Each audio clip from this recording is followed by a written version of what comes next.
Chapter 1. Euless and the others were naturally brought to the system world by Dustless. The difference between this world and the previous one was like the difference between heaven and hell. The endless towering mountains extended into the distance without an end, as if they extended to the end of the world. Countless immortal mist drifted halfway up the mountain, and countless white marble palaces could be vaguely seen hidden between the mountains, one after another. It was extremely spectacular. Welcome to my world. Seeing the shocked faces of Euless and the others as if they were country bumpkins, Dustless couldn't help but feel proud. Every girl who entered his territory was so shocked, and Dustless's vanity was quite satisfied. Just pick some palaces that you like. Dustless pointed at the palaces all over the mountains and said extremely arrogantly, "Don't be polite with me. I'm the biggest landlord, the master of this world." The girls didn't stand on ceremony after hearing that, and picked some palaces that they liked. But what surprised them was that there were actually people in many palaces, and after asking around, they found out that they were Dustless's confidants. Claudia, Euless, and the others immediately changed their understanding of Dustless. Previously, they didn't think that this guy had the nature of a pervert, at least he had some bottom line. But after seeing those confidants, they could almost form a company. He's simply a human trafficker. Euless and the others complained angrily, but this group of women had deep feelings for Dustless. They loved each other and didn't have any conflicts, otherwise, they would have already made a scene. Dustless stayed in the system world for a few days during this period, and tried to create a human with Claudia. Of course, there was a large group of people, and after a few days and nights, he had to leave in a sorry state. Otherwise he would really be squeezed dry. Even if he was a 10-tailed beast with unlimited physical strength and energy, he couldn't handle a bunch of tigresses. In the blue sky, lazy white clouds floated around. Looking at the sky was exceptionally clear. Damn it! Why do I always transmigrate to such a damn place? Dustless looked at the unfamiliar students around him and smiled bitterly. This scene seemed familiar. The last time he had transmigrated, he had also landed in an unfamiliar school. Please wait a moment. Just as Dustless was in a dilemma, a very gentle voice suddenly sounded. Dustless subconsciously looked over and saw a handsome and sunny boy looking at him gently. "Are you a new student?" "Hello, I'm Ebenihue." The handsome boy introduced himself politely. Dustless narrowed his eyes. "Ebenshine? Isn't that the fallen knight? Don't tell me this is." Dustless's eyes lit up as he instantly understood where he was. Cough, cough, cough. Dustless coughed awkwardly, then greeted Ebenihue in a friendly manner. "Excuse me, are you Eben?" "Actually, I'm a student who just entered the Broken Army Academy. I'm not familiar with the place and got lost." Dustless decisively chose to bluff. Grumble, grumble. At the same time his stomach grumbled. Dustless blushed slightly and said, "I just arrived and don't know where the cafeteria is, so why don't you bring me there?" Ebenihue looked at Dustless suspiciously. For some reason, he felt that this person was a little strange. If he was a student of the Broken Army Academy, why didn't he have a uniform? Thinking of this, Ebenihue's heart immediately became alert. "Okay, come with me." The boy showed his signature sunny smile, then took the initiative to lead Dustless away. Seeing this, Dustless followed without hesitation. Transmigrating to this place was quite taxing on his body, and he was really hungry. Along the way, Dustless beat around the bush with Ebenihue, asking a lot of questions about this world. He could finally confirm that this kid in front of him was that protagonist. "That's the cafeteria in front." Ebenihue pointed at the end of the corridor, where there was a closed door. "Thank you." Dustless nodded lightly, then walked over with a smile.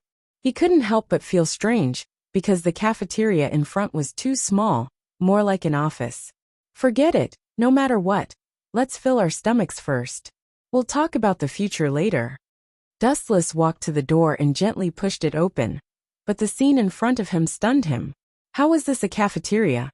It was obviously an office, and there was a woman in a suit sitting in front of the desk, seriously reading some documents. "Who are you?" The woman looked up at Dustless, frowned, and asked, "Strange, you're a student of the Broken Army Academy? Why haven't I seen you before? What's your name?" Dustless was speechless. He looked at the woman in front of him and had some impression of her. After thinking for a while, he immediately understood that he had been tricked. Cafeteria? What the F***ck? This woman in front of him was called Shingangji Haino. And this was obviously the chairman's office. Chairman, I felt that this guy was a little suspicious, so I brought him here. Ebony Hui suddenly walked in and pointed at Dustless. Where's the basic trust between people? F***ck. We didn't have any grievances in the past. And we didn't have any grudges recently. I just wanted to make a living. And you actually tricked me like this. Dustless felt like countless crows were flying over his head. He suppressed his anger and wanted to beat someone up, and looked at Ebony Hui with a fake smile. Boy, well done. Just you wait, this is definitely not over. Chapter 2. Even if you don't have IS, I won't go easy on you. Under the control of Cecilia's will, the 4 guns floating around her all aimed at Dustless. So. A dense barrage of bullets shot out from the muzzles. The barrage of bullets was extremely fast and disappeared with a so sound. Boom, boom, boom. The next moment, Dustless's location was engulfed in flames. The violent explosion made the entire simulation field tremble.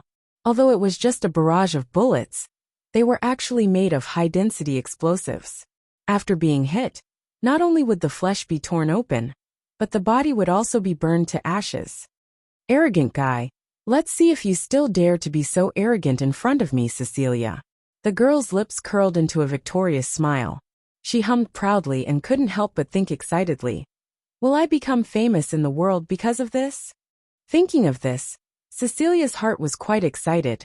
Her heartbeat accelerated, and her beautiful face was covered with a layer of blush. In the past few years, Dustless was too famous. The whole world knew of him as the demon instructor. There were even rumors that even veiled Thousand Winter was personally trained by him. Stupid girl, why is your face so red? Is it because you're in love? The cold voice came from behind. Cecilia immediately shivered. Just as she was about to turn around, she froze. Pa! The crisp sound lingered in her ears for a long time. Cecilia jumped up instantly like a cat whose tail had been stepped on. She turned her head and angrily rebuked. You. How dare you hit my butt? Oh my God, are all men so barbaric in a place like Japan? Other people don't know, but I am barbaric like this. Dustless shrugged nonchalantly and yawned. If you have a problem with it, just give up on the entrance exam. No one will force you. Don't even think about it. Cecilia rejected him fiercely. Give up? No way. Not only did she have to pass the IS entrance exam, she also had to take revenge on Dustless. But then again, how did he dodge my attack? I didn't even see a shadow. Was I too careless? Cecilia frowned, looking at the sea of fire that was still burning. Her eyes were full of confusion.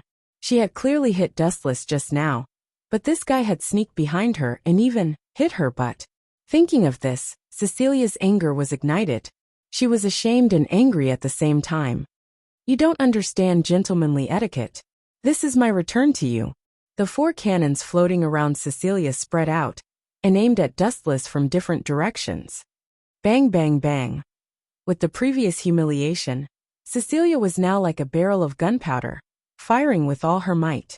At this moment, she was also holding a gun that was nearly 2 meters long, and all the bullets were aimed at Dustless. Boom, boom, boom. The place where Dustless was standing was once again engulfed in boundless flames. A huge black crater was blasted into the ground, and he disappeared along with it. *T, don't tell me he's dead? Realizing that Dustless was nowhere to be found, Cecilia's face turned pale. Defeating an instructor and killing an instructor were 2 completely different problems. Idiot, this kind of spark is still miles away from burning me. The ghostly voice sounded behind her again. Remembering what happened before, Cecilia immediately covered her butt. Slap! The moment she turned her head, another crisp slap landed. Cecilia immediately felt a burning pain in her cleavage. Shameless, shameless, shameless. Asshole, I'm going to file a complaint against you. Cecilia was so angry that tears kept rolling down her face.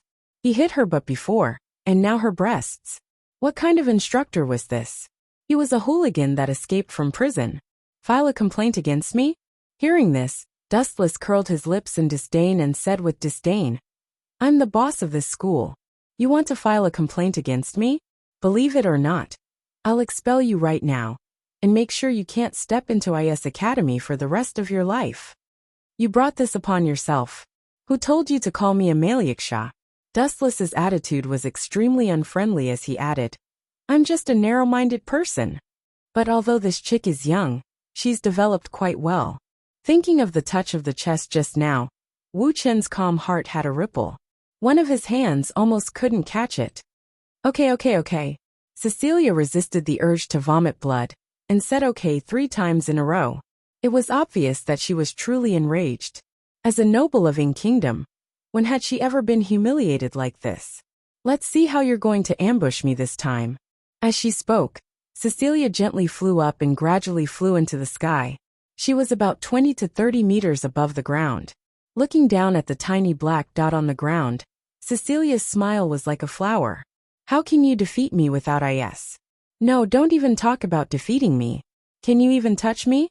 Although a bit arrogant, you're very smart. You know how to use your strengths to make up for your weaknesses. Wu Chen raised his head slightly and looked at Cecilia, who was hovering in the sky.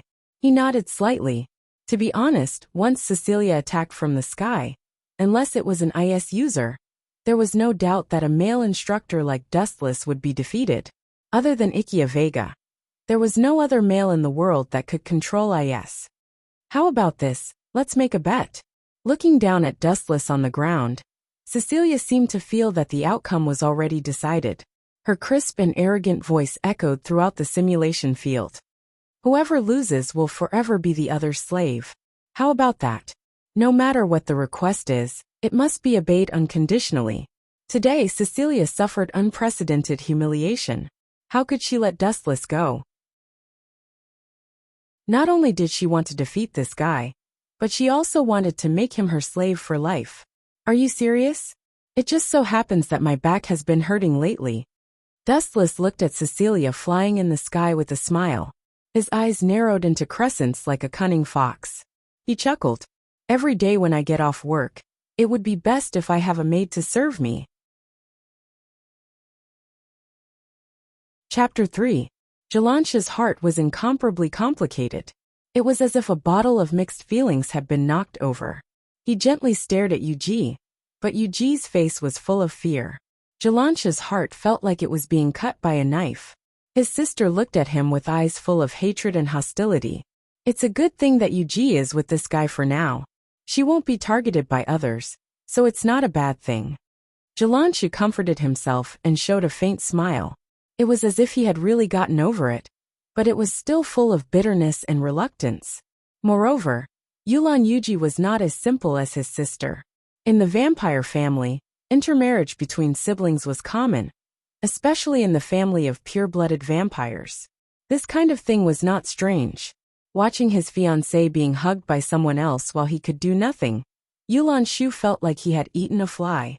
He felt nauseous and suffocated. It's snowing heavily outside. Come in and sit. Black Lord Huiyin said in a friendly manner. He even made an inviting gesture, inviting Dustless to come in. Yuji. Black House Huiyin also stared at the girl with slight astonishment. She and Yuji's mother, Jilan Shu, knew each other from the tree. Naturally, she recognized Yuji at first glance. What puzzled her was, why was it Wu Chun who was hugging her and not Jilan Shu? Are you too hungry? I have some food here. Black Lord Huiyin took out some biscuits. Although he was puzzled, he didn't ask anymore. Seeing Jalanche's bitter and sullen face, he guessed what had happened. Where did you come from? Black Lord Huiyin looked at Dustless meaningfully. This was the first person who could make Jalanche suffer. And it seemed to be a human. I came from a place far, far away. Dustless drank a mouthful of water. He knew that Black Lord Huiyin wanted to pry for information, but he was also a newcomer. How far away is very far? It must have been hard for you to come all the way here. Jalanche put his hands in his pockets, and his tone miraculously became a lot friendlier. Perhaps due to the presence of Yuji, the occasion was not suitable for him to get angry. He did not want to leave a bad impression on Yuji because of his relationship with Dustless. That's none of your business. Dustless didn't give Jalanshu any face. Jalanshu's lips moved, but in the end, she let out a muffled groan and fell silent. Hungry, Yuji suddenly took a biscuit and placed it in front of Dustless's mouth. Dustless immediately ate it without any hesitation. It tastes good. Seeing this scene, Jalanshu's face became even more depressed. This guy was extremely possessive, just like in the original work. If it wasn't for Zhui Xingling's value, Jalanshu would have already dismembered him into 1,000 pieces. After all, he hadn't sucked Yuji's blood yet. In the end, Zhui Xingling, this bastard, beat him to it. Jalanshu's heart was extremely unbalanced.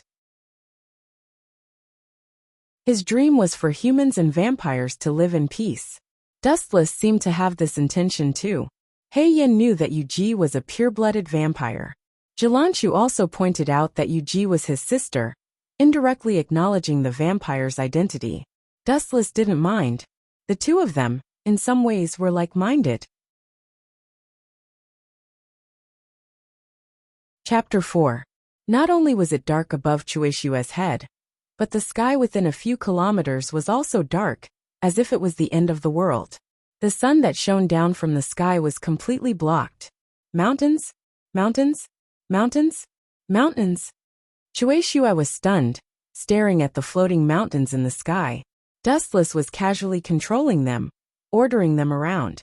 That simple and relaxed look was as smooth as eating and drinking, as if it was a game. Chueshua was completely stunned, standing there motionless like a statue. She already thought that she was very powerful when she made the building float in the air. But Dustless used the Tensigan's power to move the mountains in the nearby city to her. The contrast between before and after was like heaven and earth. What about you? Now, you also have two choices. Dustless said slowly. You gave me two choices just now, and now I will also give you two choices. First, from now on, pledge allegiance to me and be my servant. Second, just like what you said just now, I will be a little harsh and make you disappear from this planet. Dustless's words were like a cold storm, blowing Chueshua's body, causing her to tremble. No, I am a hero of the Hero Association. How can I pledge allegiance to a nobody like you? Chueshua gritted her teeth, looking unwilling and unwilling. She continued to struggle. And, killing me won't do you any good. My sister is Trembling Tornado, the second most powerful S-class hero. If you kill me, she will definitely hunt you down all over the world. This wasn't nonsense. Tornado did have a morbid desire to protect Chueshua. Ha ha, this is ridiculous. Who knew that Dustless didn't take it to heart at all? He looked at Chueshua with extreme sarcasm and mocked. I remember. You actually hate your sister very much. After all, she always oppresses you. And now you want to use her name to survive. What a joke, woman. Wu Chen ridiculed in an eccentric manner. Blowing Snow didn't know how to respond. That was the truth. With a sister like Tornado, Blowing Snow was under a lot of pressure. Even when facing Tornado, she felt inferior and couldn't raise her head. She was determined to surpass Tornado. Since she couldn't do it alone, she would find more people. That was why she established the snow-blowing group. But, didn't she still have to rely on Tornado to survive? I'm sorry, but your threats are useless against me. Die. After saying that, Dustless coldly withdrew the gravity. Without his control, the mountain debris that filled the sky suddenly poured down and smashed towards the ground. You lunatic. Snowstorm couldn't help but gasp.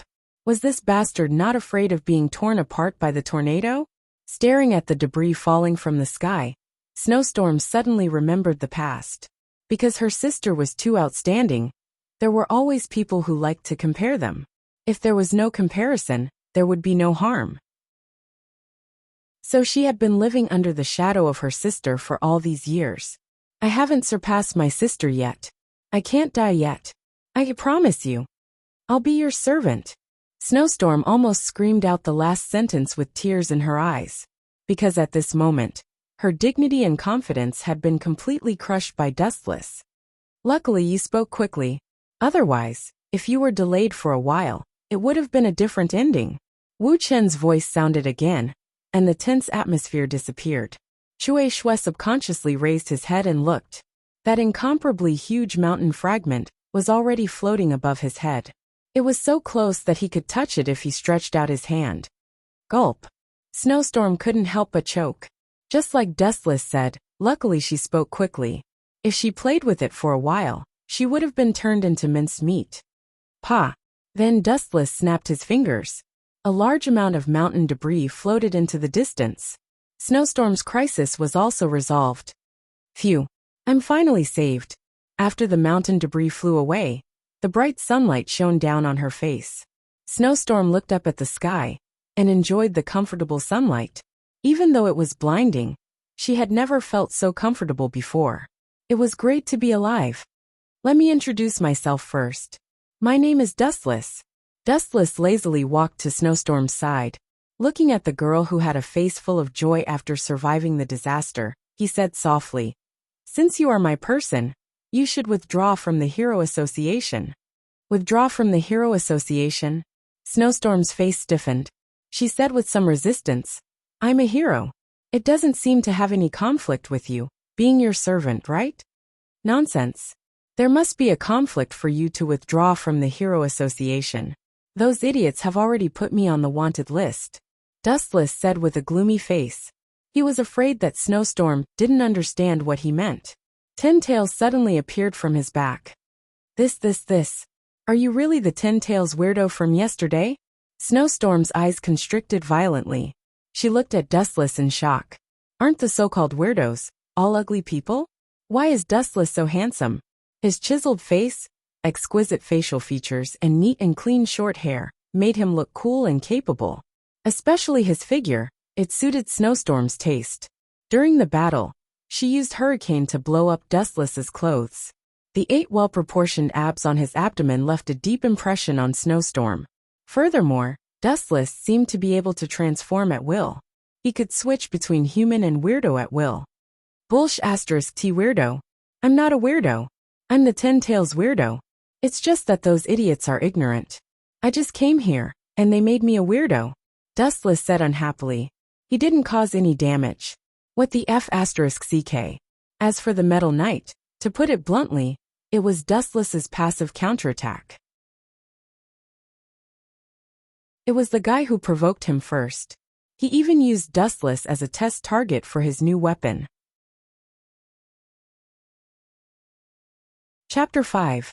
This guy is really special. No wonder Principal Margaret values him so much. Looks like it's not just because he's from Bridget's family. There must be some other unknown reason. Aoki and Yi muttered to themselves. They were confused about Principal Margaret's thoughts. They looked out of the window and saw that the black cars behind them were all Pandora, and they were all elites. And it was worth mentioning that this wasn't all of their forces. Behind these black cars, there were also several trucks. Looking carefully, they were all Pandora. Wasn't it strange? Did they need so many Pandora to escort one person? This lineup looked like they were escorting a criminal. Surprisingly calm. Aoki and Yi glanced at Dustless and smiled bitterly. They looked up and saw Dustless lying on the side with his eyes closed. His expression was calm as if he was asleep. On the way, Dustless was very quiet and didn't do anything out of the ordinary. Thus, they arrived at Signetix Academy unscathed. Accompanied by Aoki and Yi, they went to the principal's office. Principal Margaret, he's here. In the slightly oppressive office, the air was stuffy. There were only 3 people. Principal Margaret, Aoki, Yi, and Dustless. This is the principal. She's more plain and simple than I imagined. How disappointing. Dustless lowered his head and muttered to himself. He instantly lost interest in this so-called principal. Aoki and Yi, thank you for your hard work. Go back and rest first. I have something to discuss with Mr. Dustless. Principal Margaret showed a kind face and waved her hand. I understand. Hearing this, Aoki and Yi nodded and left silently. Only Dustless and Margaret were left in the large office. The atmosphere also fell into silence. Margaret's gaze was focused on Dustless, and a cold light flashed in her eyes from time to time. What do you mean? After a long while someone finally spoke. The person who spoke was Dustless, and his tone was cold and filled with dissatisfaction. Upon hearing this, Principal Margaret's expression changed slightly. She could hear the coldness in Dustless's tone. She pretended to be confused and said, "What do you mean by that? I don't understand. Still playing dumb with me?" Dustless smiled contemptuously, pointed at the closed door and sneered. "How many people are waiting outside? Even if there weren't 100 of them, there were at least a few dozen of them, right? How bored are you?" With Dustless's words, Principal Margaret could no longer maintain her composure. The friendliness on her face disappeared and was replaced by an unprecedented coldness. "How rude. Before asking others, shouldn't you explain yourself first?" Since they had already shed all pretense of cordiality, Principal Margaret no longer hid anything and said bluntly, "You've been in Bridget's family for 3 days. Find out what happened yourself." Other than Violet L. Bridget, who is intact, everyone else died one after another. Isn't this too much of a coincidence? So it's about this matter. Hearing this, Dustless revealed a look of understanding and asked with interest, "So you think that I'm the murderer?" "I don't have any evidence." Principal Margaret shook her head and answered truthfully. Then she said in a serious tone, "But you're the most suspicious. This matter has caused an uproar in the world." "Is that so?" Dustless didn't care about this. He poured himself a cup of coffee and said leisurely, "So what do you think now? Do you intend to arrest me directly, or do you want to use peaceful means before resorting to force?" Principal Margaret didn't say a word. She knitted her brows and stared at Dustless. Even though she was close by, she felt like she was looking at flowers in a fog. She couldn't see through Dustless's thoughts and couldn't figure out what this man was thinking. If it were an ordinary person who knew that there were dozens of Pandoras outside, and they were all elites among elites, they would definitely be scared to death. But Dustless, on the other hand, didn't care at all. His pair of calm eyes were as calm as still water. There was no fear in them, and his aura was even stronger than Principal Margaret's. "What do you want to do? Hurry up. Don't waste my time," Dustless said impatiently. "Phew." Principal Margaret took a deep breath. After a moment of silence, she finally said, "Although you are a suspect, there is no direct evidence pointing to you killing the members of Bridget's family. There are no signs of their assets being misappropriated. All of it is attributed to Violet L. Bridget, you came looking for me in such a big way just to say this nonsense? It's so boring. I really feel bad for the dozens of Pandoras standing guard outside," Dustless said casually. He didn't take the so-called dean seriously at all. "This bastard." Hearing this, Principal Margaret's mouth twitched and her expression kept changing. This brat was too arrogant. He didn't take her seriously at all and spoke so casually. It felt like she was talking to a passerby. "However, it's good that you came to this school. We also need to investigate you." Margaret stared at Dustless and didn't hide anything. "Whatever."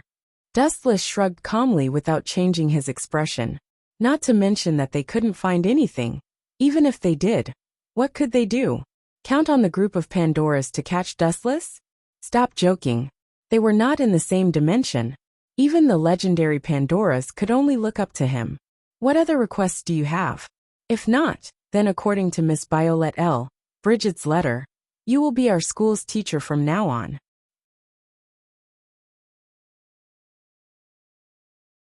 Chapter 6. Dustless suddenly became a candidate for the general of the New Liang group. This made many demons flabbergasted. First, he became the boss of the Demon Ox group. Then, he suddenly became a candidate for the general. This was a typical example of a salted fish turning over a new leaf. Although many were dissatisfied, there was nothing they could do. Firstly, it was Demon Ox who recommended him. Secondly, it was Dustless's own strength that no one could match. Other than his lack of experience and his short time in Nuliang group, he was perfect in almost every aspect. After meeting with the general, Dustless and Demon Ox were arranged to stay. Although there were many demons here, the environment was not bad. It was quiet and secluded. No one disturbed them. That Geo is a big problem. In the empty room, Dustless and Demon Ox sat together. He looked at the blooming cherry blossoms outside the window. It was a rare and beautiful scene. As for Demon Ox, he was drinking alone. A cold light flashed in his eyes from time to time. Don't worry. He won't live for long. Demon Ox put down the wine cup in his hand. A vicious killing intent flashed across his face. He sneered and said, "Not long ago his personal doctor, Snake Lady, was recruited by me. That guy still dares to go against me. He doesn't know what's good for him. It seems like I don't have to do anything. You will take care of that guy." Dustless stretched and decided to lie on the tatami. He asked, "Did you arrange an assassin beside Nuliang Luxiong?" This Demon Ox hesitated for a moment. Then he squeezed out a helpless smile. "Young Master's guards are all his trusted aides. I don't have any room to interfere. However, I secretly took in the people from the old rat group. They will help find a chance to kill Lu Xiong." "You are really smart. I heard that the old rat group has been expelled. Even if they kill Nuliang, Lu Xiong won't suspect us." Dustless couldn't help but give Demon Ox a thumbs up. This guy was brave and smart. He even knew how to plan ahead. No wonder he had such a high position in Nuliang group. Tap, tap, tap, tap. Light footsteps came from outside the door. Dustless and Ghost Ox raised their heads and looked over. What came into their eyes were two beautiful women. "Harry Hoare and Snow Lady?" Ghost Ox frowned and asked, "Did the general order you to come?" The Snow Maiden nodded before glancing at Dustless and saying, "From now on, Master Dustless is a candidate to become the general of the Nuliang organization. So we have to increase the number of guards around him. We'll also take care of his daily needs." "Why would I need a guard?" Dustless chuckled. "Does he think I'm an idiot?" It was obvious that the general had ulterior motives. "You call yourself a guard, but you're actually here to keep an eye on me, right?" Ghost Ox felt disdain in his heart. He looked at Hoare Mao and Snow Lady and said expressionlessly, "Both of you can go back. Lord Dustless doesn't need any guards. If he must, then It doesn't matter. Just stay here." Dustless interrupted Bull Spirit. Even if he declined, it would be useless. The general would probably send someone else to be his bodyguard. "Both of you can go back first. Help me thank the general. Come back at night. I have something to discuss with Ghost Ox now."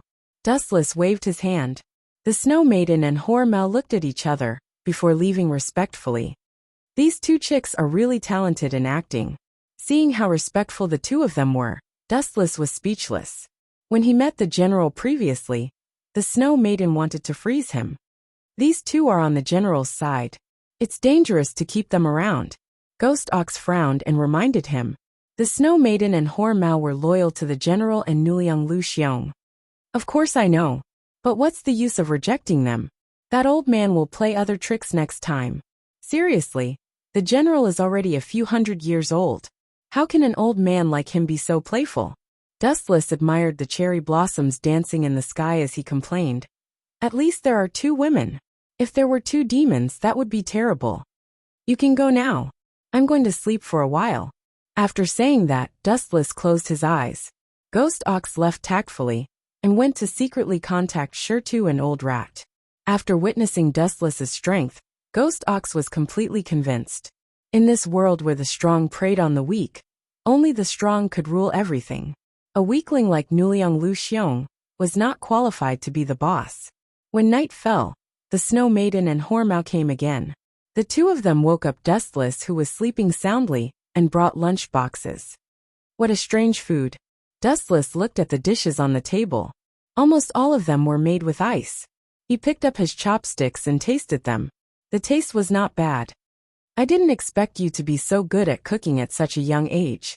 Dustless gave the Snow Maiden a thumbs up and praised. "Nonsense, cooking is my forte."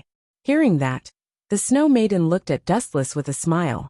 Then, she suddenly remembered that Dustless wanted to take the general's position. Her face instantly turned cold. She snorted and said, "Eat it gratefully. This is your fortune from 8 lifetimes." Humph. Hearing that, Dustless touched his nose awkwardly. This woman was really arrogant. About 10 minutes later, Dustless finished his dinner. He lay lazily for a while and burped. When the two of them were about to leave, Dustless suddenly spoke. "Snow Maiden, you can go. Hoare Mao, stay." The corner of Wu Chen's mouth curled into a wicked smile. Prostitute Mao looked back and suddenly shivered. She wanted to refuse, But she didn't have a suitable excuse. When the general arranged for the two of them to come here, he ordered them to monitor Wu Chen's every move and inquire about his identity and origin.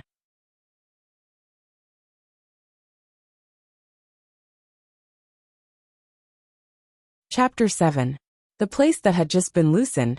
This chick suddenly grabbed it again. Wu Chen suddenly shivered. "What are you doing?" Dustless's face twitched.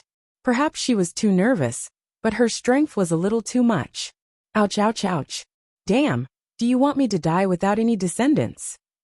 I'm sorry, I'm really sorry. Shirley's mouth trembled, and she could not even speak clearly. His Majesty ordered me to serve you to the best of my ability.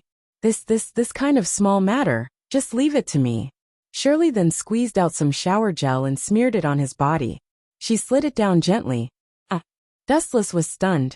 This was the first time he had met Shirley, and she was already doing something like this. Could it be, you're mesmerized by me? Dustless suddenly puffed out his chest and thought narcissistically. Don't move. Shirley cried out awkwardly. Dustless's movement was fine, but she almost lost her grip because of the shower gel. Really, if you can't get used to it, then refuse. No one forced you to do this. Dustless naturally noticed Shirley's difficulties. She was very unfamiliar with the technique, and it even made Dustless feel a little pain. Perhaps it was because it was her first time bathing someone, and sometimes she could not control her strength well. This painful but happy scene lasted for about 10 minutes. When it was over, Shirley took Dustless to the bedroom to rest. Before she left, she even prepared a dazzling array of snacks. In the king's council chamber. "Old man, why didn't you chase that guy away? You actually let him stay overnight? Is there something wrong with your brain?" Veronica was throwing a tantrum at King Edward, who was sitting on the throne. She was so angry that she was about to vomit blood. Her disrespectful tone didn't sound like she was talking to her father at all. However, King Edward merely stroked his beard. He seemed to be used to Veronica's behavior. The reason she was so angry was that she had also heard that Dustless had stayed overnight. Veronica wanted to kill Dustless immediately, but when she thought of the difference between them, she dismissed that unrealistic thought. If she rashly challenged Dustless, the scene just now might happen again. When she thought of how Dustless humiliated her, Veronica's whole body turned cold, and goosebumps rose all over. Now this bastard who bullied her was living in her house. This was simply outrageous. "You seem to have a big problem with Dustless, Veronica." King Edward looked suspiciously at Veronica's face and asked curiously, "Do you know him?" Veronica was slightly startled, and then she gave a disdainful glance. "Who knows that kind of guy? Whenever I see him. No, I feel bad when I hear his name. But you do. Edwards. You, as the saying goes. No one knows a daughter better than a father, and no one knew Veronica better than him. Those who offended me are all dead," Veronica said coldly. "I'm just worried that Dustless will harm Sylvia." Veronica snorted coldly. Then her tone became gentle. Whenever Sylvia was mentioned, Veronica would dote on her with infinite tenderness. That's true. Hearing Veronica's explanation, King Edward's doubts were relieved. Yes, those who dared to provoke his eldest daughter were all dead. If they were enemies, they would have died long ago. In fact, what King Edward did not know was that Dustless was not Veronica's enemy, but her nemesis. Although I don't know where Dustless came from, I can be sure that he will not harm Sylvia. Absolutely not. King Edward's tone was very serious and very certain. Why? Veronica was stunned for a moment. Her father had only met Wu Chen today. Where did he get the confidence to be so certain? Think about it. If he wants to harm Sylvia, is there a need to bring her back? No, there is no need to kill her. Just throw her deep into the mountains and let her live on her own, King Edward explained. So the possibility of Dustless harming Sylvia is completely non-existent. Keeping him here is actually because of his strength. King Edward's eyes shone. The two empires at the border of the kingdom have wild ambitions against us. The benefits of having a strong military force are self-evident. I heard from Sylvia that Dustless is very strong. He can even fly without a dragon. And most importantly, King Edward exhaled and looked at Veronica excitedly. This is what Sylvia told me. Dustless and the Dragon Mother seem to be very close. The Dragon Mother even has a favor to ask of Dustless. I plan to ask him to help you. Veronica had the potential to be a dragon breeder. But sadly, when she was baptized, the Dragon Mother despised the girl's fierce eyes and felt that she was not suitable to be a dragon breeder. So that's how it is. Veronica's eyes lit up. She was obviously moved, and her heart raced. But on second thought, what? Asking her to ask that big pervert for help? No way. Veronica waved her hand and left in anger. What dragon breeder, what dragon knight? They are all **T. I, Veronica, am not weak even without Parker. Asking Veronica to ask Dustless for help was more painful than killing her.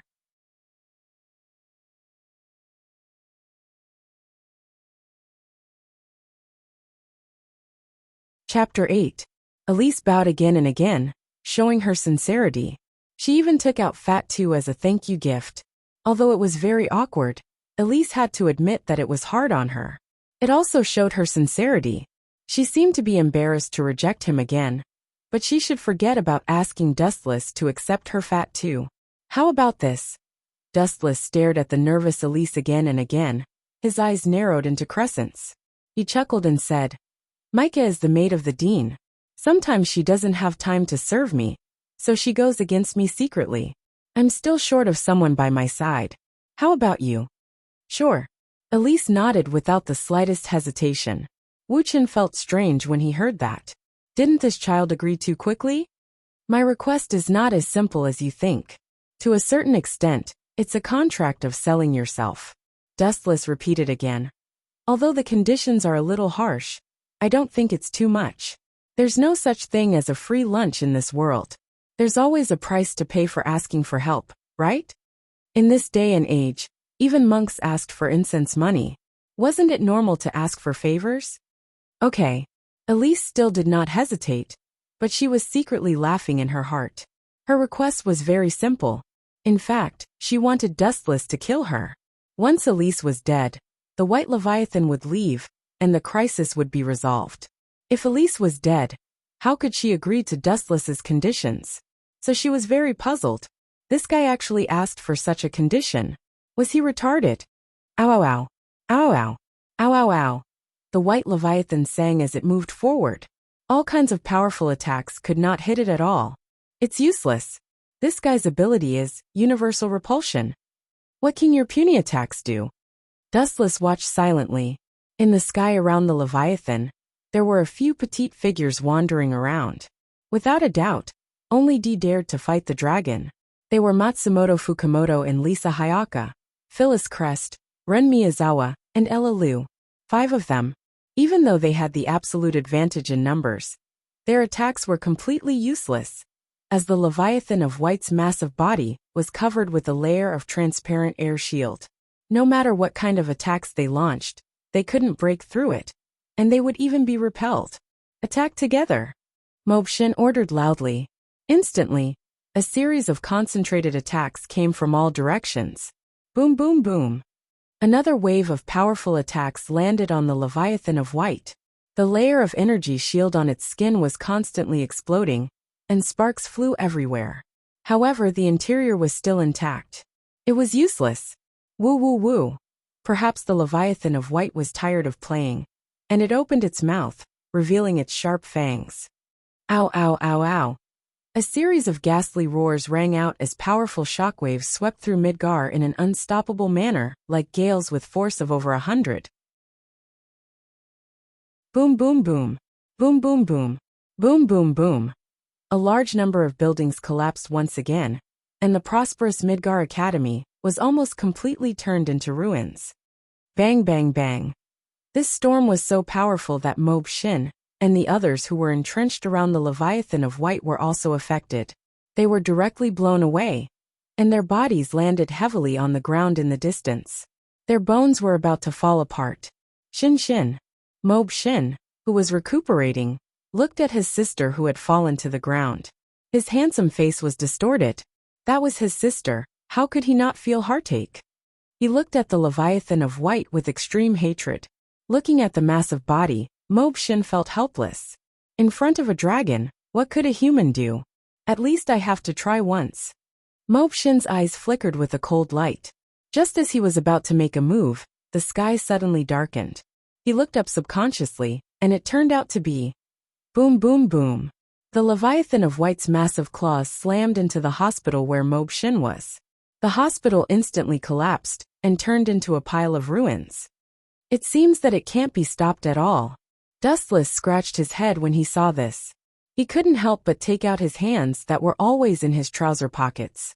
He pointed at the Leviathan of White, turned his head and said to Elise, "You wait here. I'll go and say hello to that kid." That kid? Elise looked in the direction where Dustless's finger was pointing. It was the huge body of the Leviathan of White. Her pretty face suddenly darkened, and she reprimanded, "Please stop this kind of joke. Don't." Elise discovered miserably that before she could finish her sentence, Wu Chen had disappeared mysteriously. Only his words were left in the vast and mighty heaven and earth. "Don't forget the promise from before. Once you get rid of that kid, you will be my servant." Elise wanted to cry but had no tears. She only asked Dustless to kill her. Why would there be so much trouble? Damn it. Is there really no way to stop it? Mo Xin got up from the ground with difficulty. Her face was covered with dirt, and there was a trace of blood at the corner of her mouth. Some parts of her body were also bruised. She was in a very sorry state.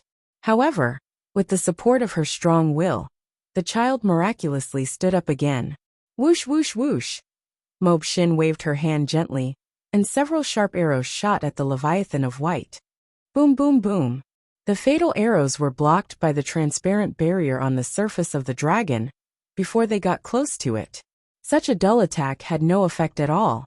It was like a stone sinking into the sea, and it only splashed a few sparks before it was extinguished.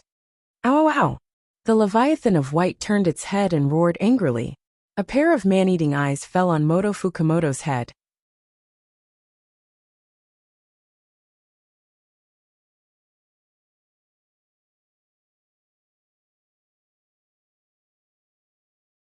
Its huge body slowly turned around, and its huge forelimbs slowly raised. Even the sky was covered, and it was pitch black. Is this the end? Mo Xin smiled bitterly. There was a trace of reluctance and relief on her bitter face. It was not easy to meet Mo Xin again. Before she had time to talk, the good chat was about to end.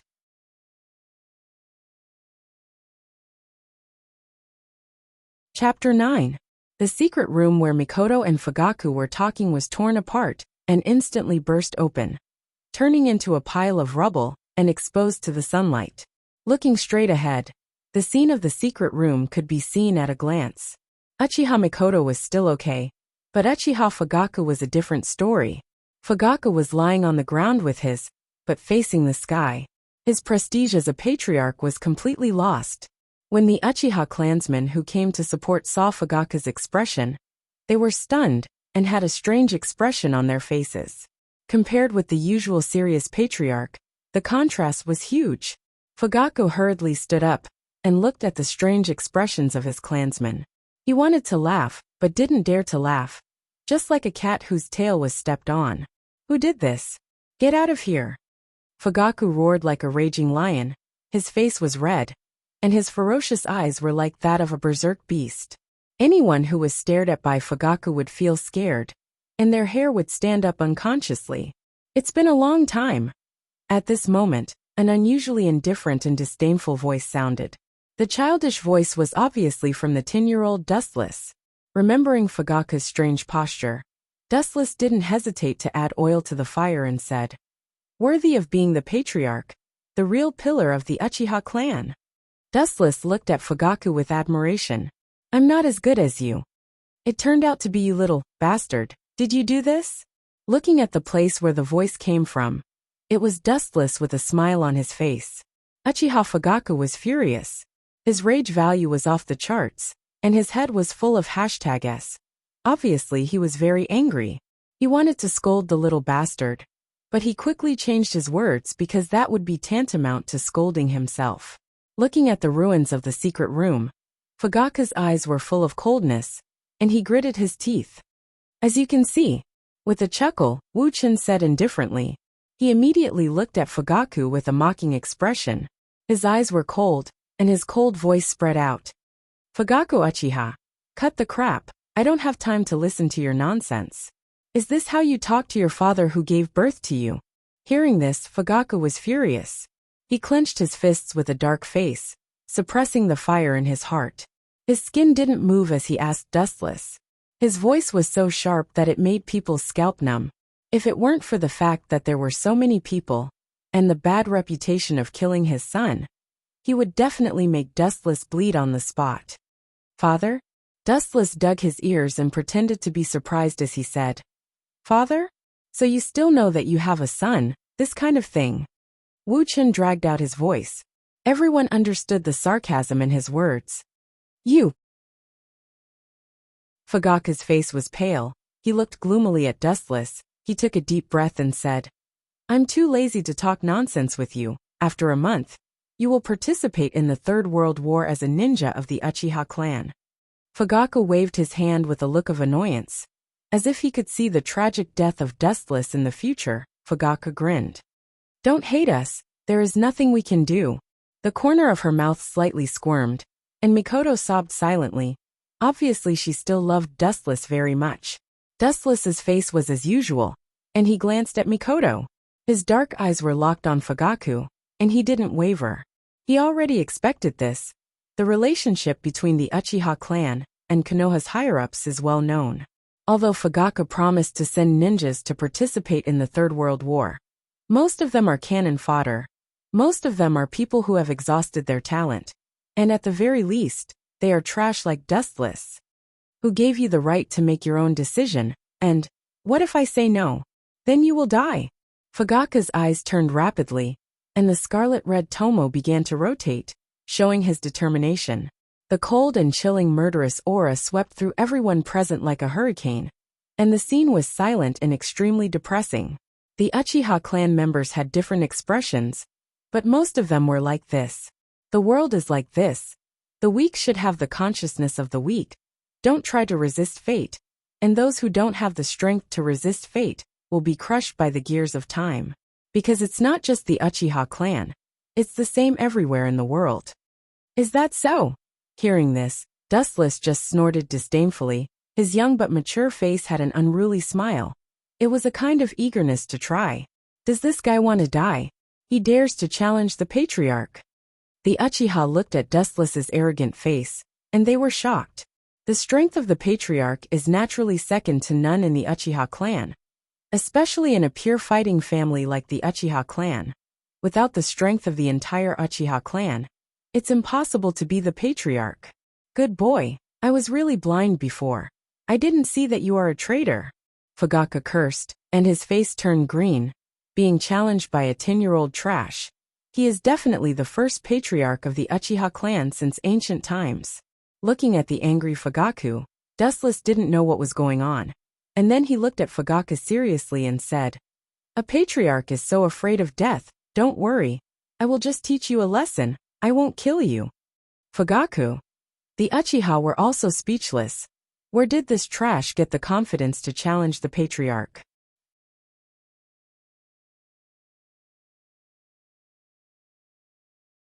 Chapter 10. Isn't that guy a little too sharp? Stacy and Ebonihue, who were in a different spot, broke out in cold sweat.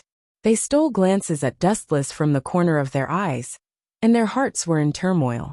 Because in the upcoming open tournament, every student was an enemy, and Dustless was no exception. Both of them knew how strong Dustless was, and so they wanted to work together to deal with him. But this guy, his ability to foresee the future really made them feel ashamed. Maybe it's just a wild guess.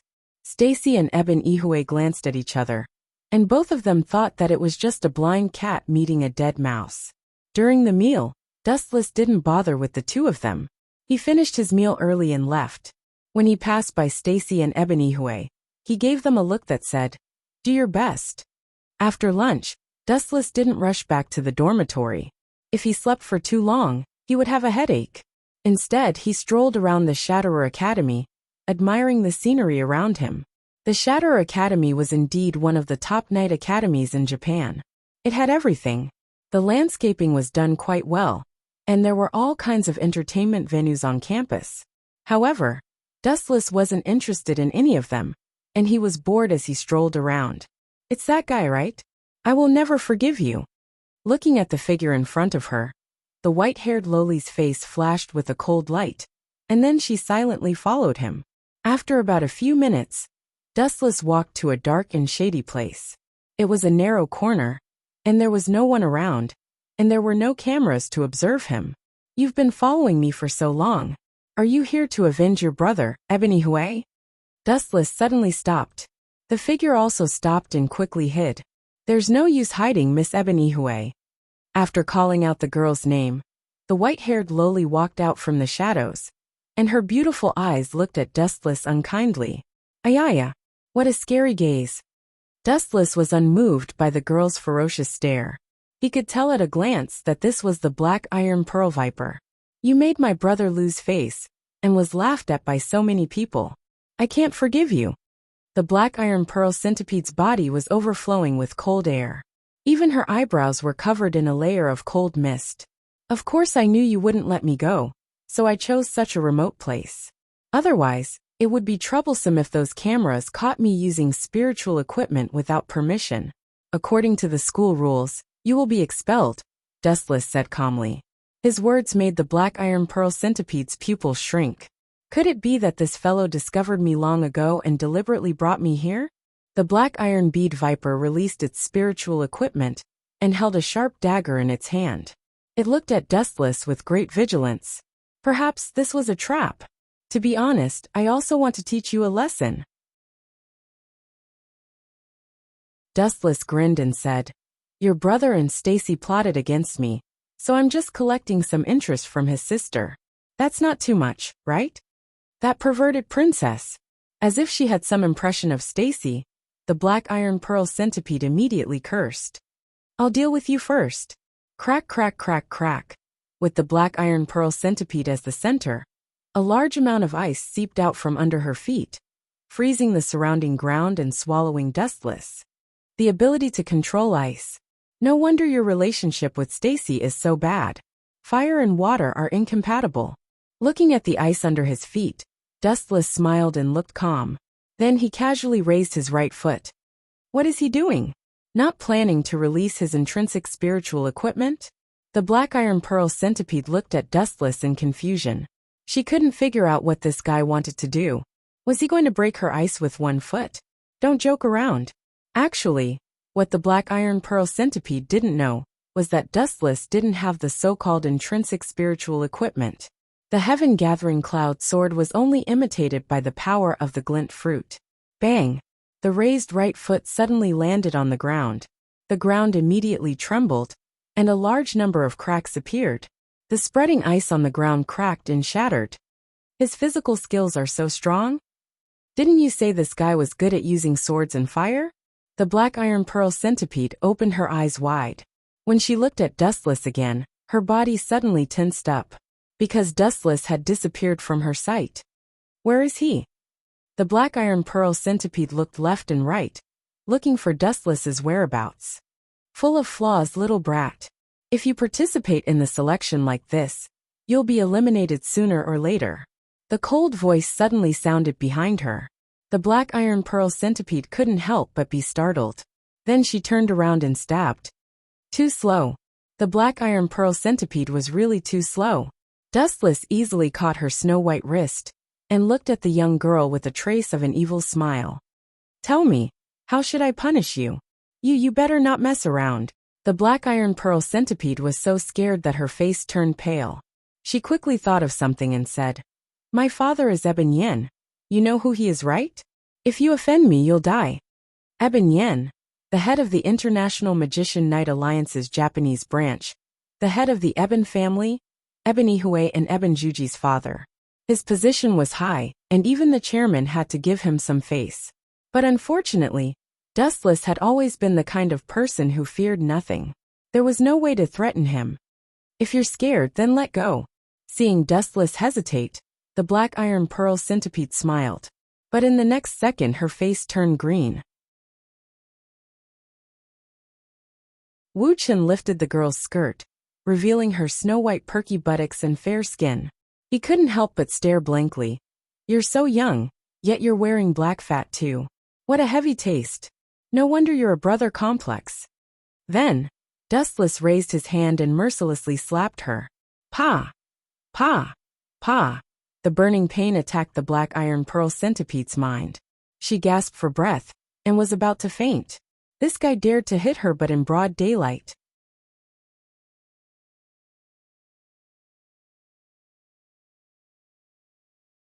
Chapter 11. 3 days later, Dustless and Snowblast had arrived in another city. This city was often attacked by monsters.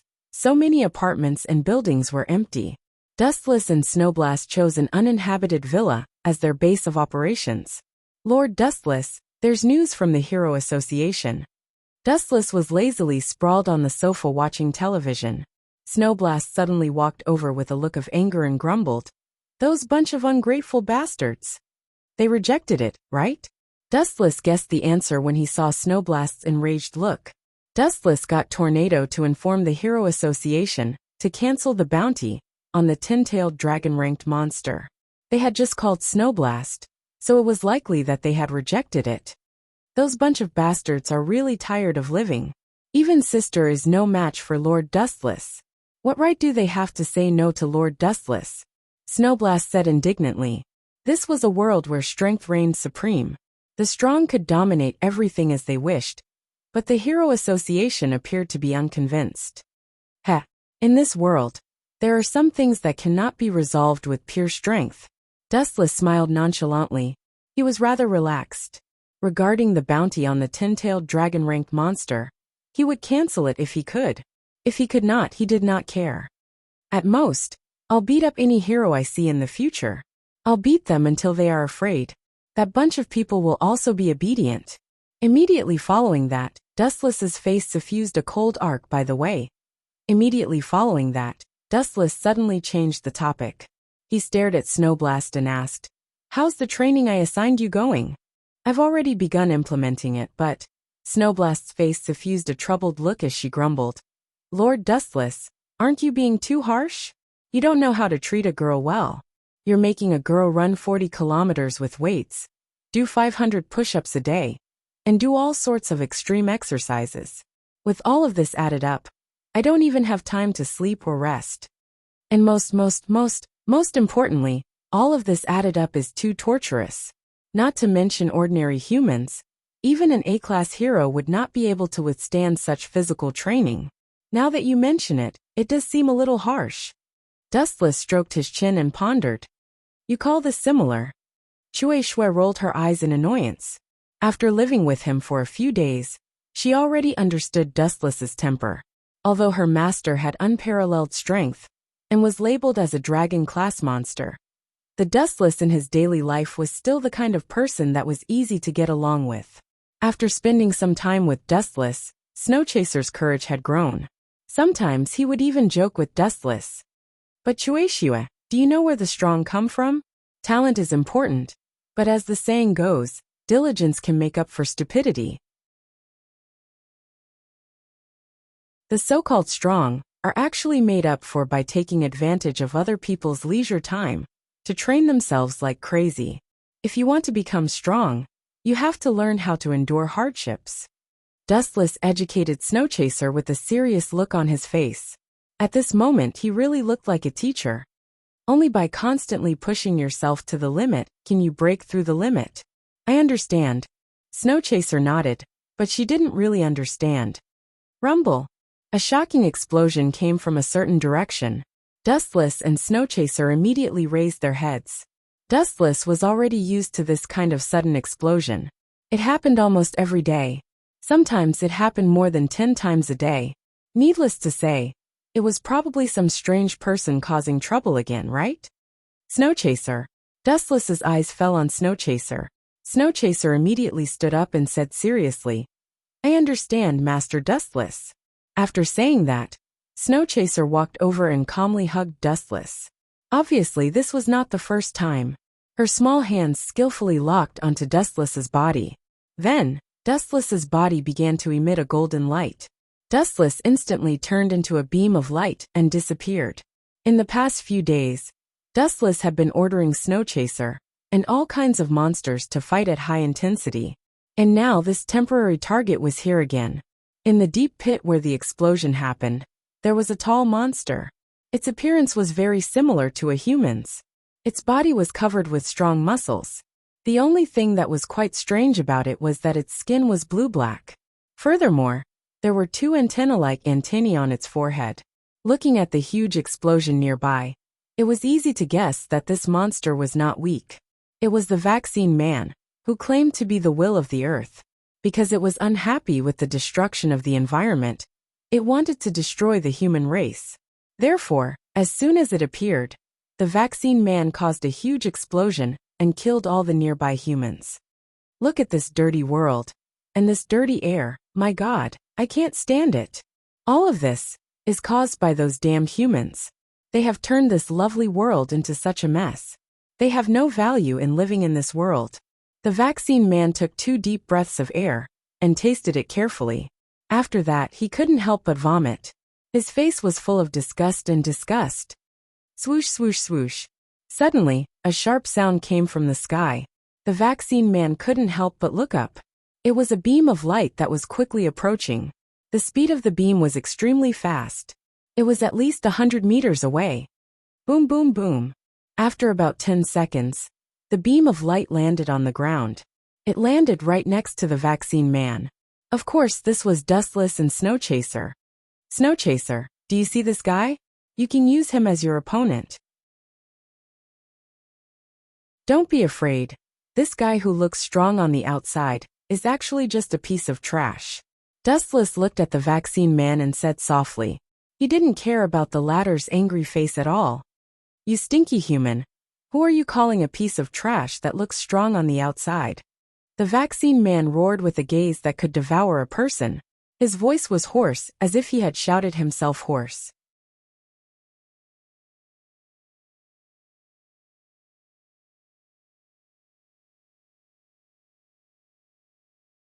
Chapter 12. Is this girl's body made of water? It's so sensitive. Dustless laughed strangely and leaned close to Veronica's ear. After blowing a mouthful of hot air, he said, "Do you want to play some fun games?" Fun games? She didn't know why, but after hearing these words, Veronica immediately remembered the time when she was hung up and spanked by Dustless. She lost all the faith she had accumulated in her life. You dead pervert, go play by yourself. Without thinking, Veronica refused. Iron-blood Valkyrie, you're nothing but a coward. Wuchen muttered. Veronica's heart twitched when she heard that. She had to calm herself down. She only hoped that this jinx would leave quickly. But as the saying goes, good things don't come true. Veronica didn't want to see this happen. Your father's place is not bad. Tomorrow you go and tell him that I plan to live here for 10 days or half a month. Dustless said while holding his head. Bang! No, get out of here. Veronica flew into a rage and directly smashed the shower gel bottle. She shouted, "Don't get too carried away. This is the kingdom of Raymond, not your home. Only the royal family lives here." Veronica added, "You are not a royal. You are not even a noble. You are just a commoner. Don't break the rules. Isn't it easy to become an aristocrat?" Wu Chen smiled and didn't care about it. Becoming a noble isn't easy. Veronica calmed down and explained. Nobles are usually hereditary or conferred upon those who have made great contributions to the kingdom. Another way is to become a dragon knight. No, these are too troublesome. There is a simpler way. Dustless said with a mysterious smile. Veronica was surprised. What is it? What did I miss? If I marry you, I'll become an aristocrat all of a sudden, and a top-notch one at that. Wu Chen grinned and said, "This is a good thing that benefits me greatly. In your dreams." Veronica snorted arrogantly. "Even if all the men in the world die, I will never marry you. That's a pity." Dustless spread out his hands. There was no intense emotional change. However, it is said that women are the most strange creatures. They don't care about what they get, but they cherish what they don't get. Even a noble princess is no exception. Looking at Dustless's calm appearance, Veronica angrily asked, "What? Do you think I am not worthy of you?" What the hell is wrong with your head? Hearing this, Dustless stared at Veronica like an idiot. Does this chick has amnesia? She just said that all the men in the world die before she would not marry him. And now she asked him if he was worthy of her? Just you wait. When you fall into my hands in the future. Veronica suppressed her anger. She picked up the towel and tore it apart madly, as if it was Dustless. It has been more than 1,000 years, but I still don't understand women's minds. Dustless sighed. He really didn't know whether women were too fickle, or he was too stupid. You can solve the rest by yourself. After washing Dustless's upper body, Veronica was about to run away. Wait, I didn't ask you to go. Dustless stopped Veronica and said, when you take a bath, you only wash the upper body. Don't you need to wash the legs and feet? Are you kidding me? Veronica felt that she was about to be driven crazy by Dustless. Men and women are different. If I help you wash there, how can I face others in the future? This guy is too unreasonable. I have said that I am training you. Only by abandoning the so-called shame can a person go further and walk a longer road. Dustless said righteously.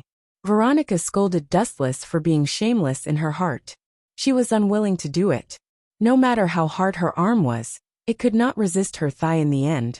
In desperation, Veronica could only come back with a sullen face. She squeezed some shower gel in her hand and helped Dustless wash his lower body with resentment. Be gentle.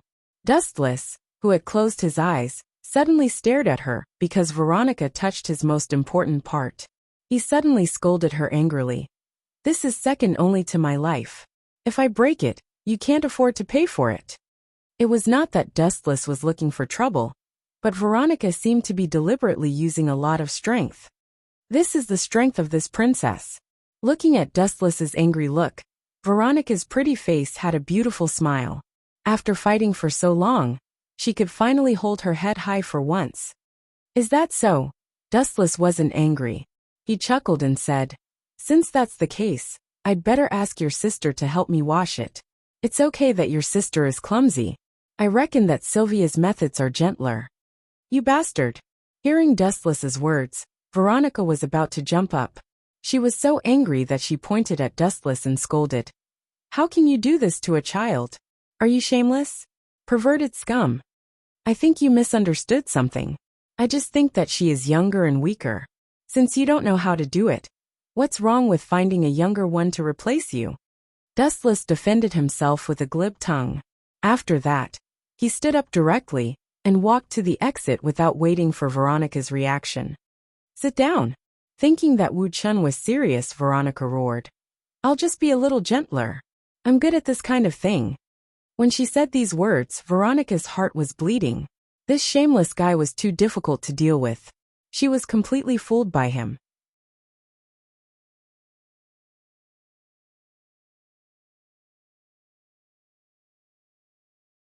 Chapter 13. I know I'm handsome, but I still feel embarrassed when you stare at me like that. Dustless deliberately made a bashful appearance, but Weaver Thousand Winter seemed to be made of iron. She didn't care at all. Her eyes were still fixed on the cheeks that were close at hand. She knew that her carelessness could lead to Summer of Weaving's crushing defeat. You're the ones who tricked me first, so I won't hold back anymore. Wu Chun looked at Yi Xia with a dim light in his eyes. His eyes blinked slightly. Bang! There was a muffled explosion, and Uchiha, who was flying in the air, was sent flying. It was as if he had been hit by something, and his body fell to the ground. Good chance. Cecilia was stunned for a moment, then opened fire. Countless bullets rained down from the void, all of them aimed at Summer of the Vega. What was that just now? I'm not sure. Was it a mechanical failure? It's possible. Didn't I tell you before that Summer of Weaving's white style is a defective product? The spectating students were puzzled. They couldn't figure out why Summer of Weaving was suddenly sent flying. Most of them thought that it was a mechanical failure. Empress Weaver naturally noticed this as well. She turned to stare at Empress Weaver with a gloomy expression. What was going on? Although the white style did have flaws, it was such a coincidence that an accident happened at this time. Vega Thousand Winter found it hard to accept. He looked at Wu Chun again. This guy was smiling with his eyes half squinted. He crossed his legs in a sloppy manner, and his expression was full of ridicule. You didn't do it, did you? Vega Thousand Winter stared at Dustless like she was interrogating a criminal. Huh. Dustless put on an innocent expression. You've been staring at me, haven't you? I didn't do anything. Seems like it. Vega Thousand Winter nodded thoughtfully, then snorted. Although she was worried, she didn't panic. Don't think you can beat Summer like this. Boom boom boom. A large number of missiles exploded around First Summer Weaver spot, and black smoke rose into the sky. Many students were extremely worried. Although this was a simulation, a duel was still a duel. Accidents could happen from time to time. What if, however, when the choking black smoke dissipated, everyone finally understood that their worries were unnecessary? Looking closely, Summer of the Weaving Patch had activated a protective barrier, isolating him from the sea of flames. He was safe and sound. You'll never be able to hurt me with something like that, Weaver Summer said in high spirits, as if he had already won. I didn't know there was such a thing. Looks like you guys have already upgraded the white form. You were just waiting for me to fall into your trap. Dustless glanced at Vega Thousand Winter out of the corner of his eye. No wonder she was so calm earlier. But Dustless's eyes silently blinked again, and the sturdy barrier immediately began to emit cracking sounds. Why is this happening? Summer Spotted Weaver was dumbfounded. He stared blankly at the shattered barrier in front of him. One crack after another was clearly visible. Impossible. That kind of attack couldn't have broken the white form's defense. Vega Thousand Winter stood up agitated. Her beautiful eyes widened, almost falling out of their sockets. She couldn't hide her shock. Haha, facts speak louder than words. If you agree to a bet, you must accept your loss, little Thousand Winter. Dustless smiled wretchedly. A loss is a loss. Don't deny it. Oh, and don't forget your promise. It must have been you. Dustless remained silent. Vega Thousand Winter's cold gaze swept over him. You must have used some kind of trick, she said with great certainty. Catch the thief with the dirt. If there's evidence, I'm willing to admit my guilt. I'm a man of my word. Dustless blinked, then said righteously, if you find evidence of me cheating, do as you please. Boom boom boom. At the same time, Cecilia fired out a few more missiles, all of which exploded around Sasa Uchiha, and the cracked rain shield was instantly torn apart. My hand. Amidst the gunfire, Summer of the Vegas scream could be heard. It sounded like he was in extreme pain. Still not admitting defeat? Does that kid want to die? Dustless's brows twitched. Through the thick black smoke, he could see Summer of the Weaving Patch's right hand was burning red. He has a reason why he can't lose. Vega Thousand Winter gritted her teeth. Ridiculous. Daring to trick me. That's how it's going to end. Dustless snorted, his face expressionless. He had no sympathy for Summer of the Weaving Patch. The kid usually looked naive and childish, but he was extremely cunning. He had deliberately let him see the white form. At that time, the white form looked ordinary. If they fought, Cecilia would have won. But that wasn't the case. The kid's white form had been secretly upgraded. It was all premeditated. Whoosh whoosh whoosh. Right at this moment, a sudden change occurred.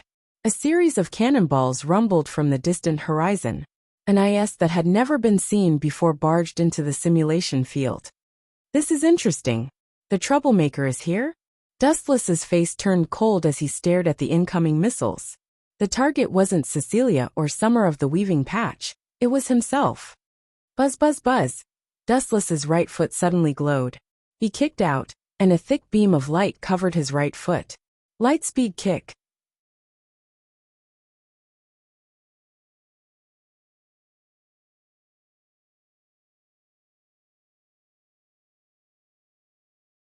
Chapter 14. It wasn't that Dustless was trying to scare her. The ball that Sylvia had obtained already strongly rejected her, because she didn't have the talent to become a dragon nurturer.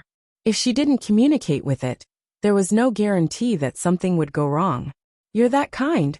Veronica asked suspiciously. Don't tell me you really want my sister.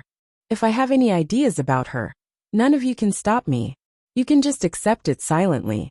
Dustless replied indifferently. Don't feel embarrassed. Being chosen by me is a gift. You should sing my name day and night. Hum. Hum. At the same time, Dustless's stomach suddenly burst with a dazzling light. Then his stomach suddenly swelled and became strangely bigger. What is this? Veronica looked at Dustless in shock. It was like seeing a ghost. How did his stomach suddenly become so big? She looked at Dustless and saw that he was also shocked. Veronica couldn't help but tease. Don't tell me you're pregnant? Ha ha ha ha. A man is actually pregnant. Nothing is funnier than this. Unbridled laughter filled the entire room. Veronica felt that all the resentment she had been suffering recently was vented in an instant. There was nothing more satisfying than this. Humph. At the same time, a cold voice rippled. Even though it was just a simple word, the large room instantly became cold. It was as if time and space had changed and the stars had moved. It was as if they had suddenly reached the South Pole. Perhaps this was what the saying "one thought to heaven, one thought to hell" meant. It's so cold. Veronica was so cold that she was shivering. She looked at Dustless, whose expression changed drastically in an instant. What do you want? Nothing. I just want to teach you a lesson, Dustless said indifferently.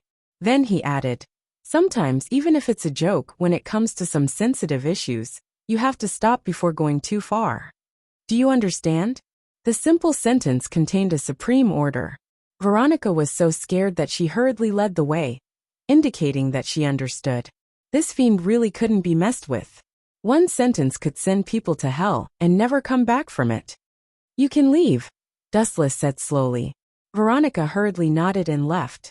Dustless in this state was indeed a bit terrifying. His body radiated a power that made people tremble. Perhaps this is his true nature. He can destroy the world with a wave of his hand.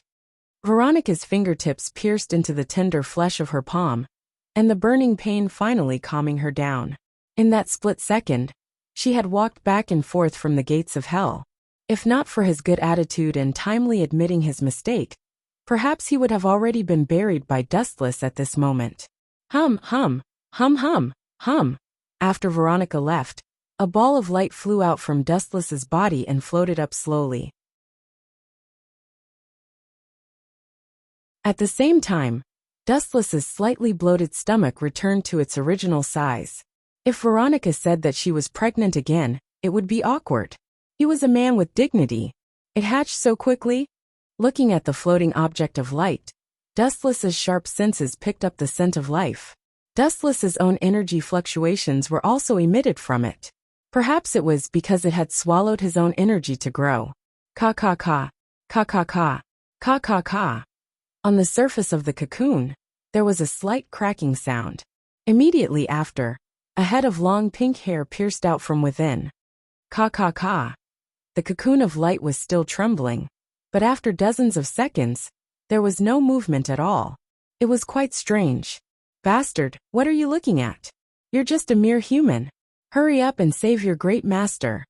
The life force in the light cocoon couldn't come out no matter how hard it tried. Master. Dustless couldn't help but laugh. He said in annoyance and amusement, I've lived for thousands of years. You're the first one who dared to make me call you master. I came out of your body. If I'm not your master, then who am I? The arrogant voice sounded again. It ordered arrogantly, you're just a mere human. You should obey our great dragon clan. The girl in the light cocoon was obviously a pure racist. The dragon clan was supreme. If that's the case, then come out yourself, my master. Dustless replied in a strange tone. Then he lazily closed his eyes. You, audacious human. How dare you disobey the orders of your master? The life force in the light cocoon questioned angrily. Dustless didn't bother to respond. The moment he heard the voice, Dustless knew who it was. His heart was as clear as a mirror. It was almost exactly the same as Nobby's voice. The only difference was that it was slightly younger. Therefore it was obvious who it was. Ike. It was Yaksa Blake's fall. However, he was now in Dustless's hands.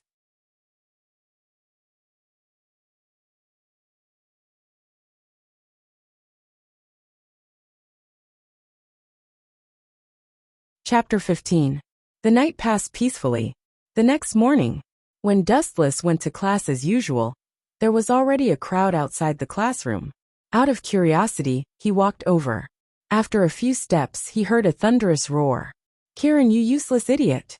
The ear-piercing roar could be heard from over 100 meters away. Wu Chen's face darkened. He knew it was Dating Qi Lin's uncle from the voice alone. Calling his own niece an idiot in front of so many people. Was this something that an elder could do? Useless trash. What's the point of teaming up with a brat like him? Koichiro spat while Kieran kept her head down. When he heard that Kota Kieran had decided to team up with Shasha Miyazaki for the Star Martial Arts Festival, Kota Koichiro was furious. If Shasha Miyazaki was one of the top 12, it would be fine. But Shasha Miyazaki was not on the list. Therefore, in his opinion, this was a stupid move. "You incompetent little brat." Enraged, Koichiro raised his hand and looked at Kota Kieran as if she was his enemy. She closed her eyes in fear. "You've got guts." An extremely cold voice came from the crowd. When it reached Koichiro's ears, he felt as if he was being stared at by the god of death. He immediately shuddered. Looking back, Kata Koichiro immediately saw Wu Chen. He snorted and said, "I'm teaching my niece a lesson. What does that have to do with you?" "Your niece?" Dustless sneered. "Isn't it more appropriate to call her a prop?" Kieran looked at Koichiro after hearing Dustless's words. Koichiro's face twitched. He didn't dare look at Kota Kieran in the eye. His gaze was erratic, giving off the feeling that he was guilty. "Kieran, let's go."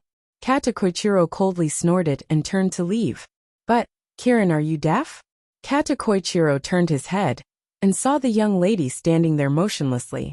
He immediately reprimanded. "Or do you want me to invite you? Hurry up and disappear before I get angry. Otherwise, I might throw you out." Dustless suddenly interrupted. Koichiro shuddered. He was sure that this bastard would do as he said. "Don't you like to meddle in other people's business too much?" Kata Koichiro's old face was so gloomy that water was about to drip out. "Yeah, can you bite me?" Dustless smiled and asked. Hearing this, Kota Koichiro was so angry that his face flushed red. The blood in his lungs rolled, and he almost spat out a mouthful of blood. Since he couldn't beat them, what could Kata Koichiro do? Helplessly, he could only leave in a huff. There are some things that you need to judge based on your own subjective will. You don't have to pursue success.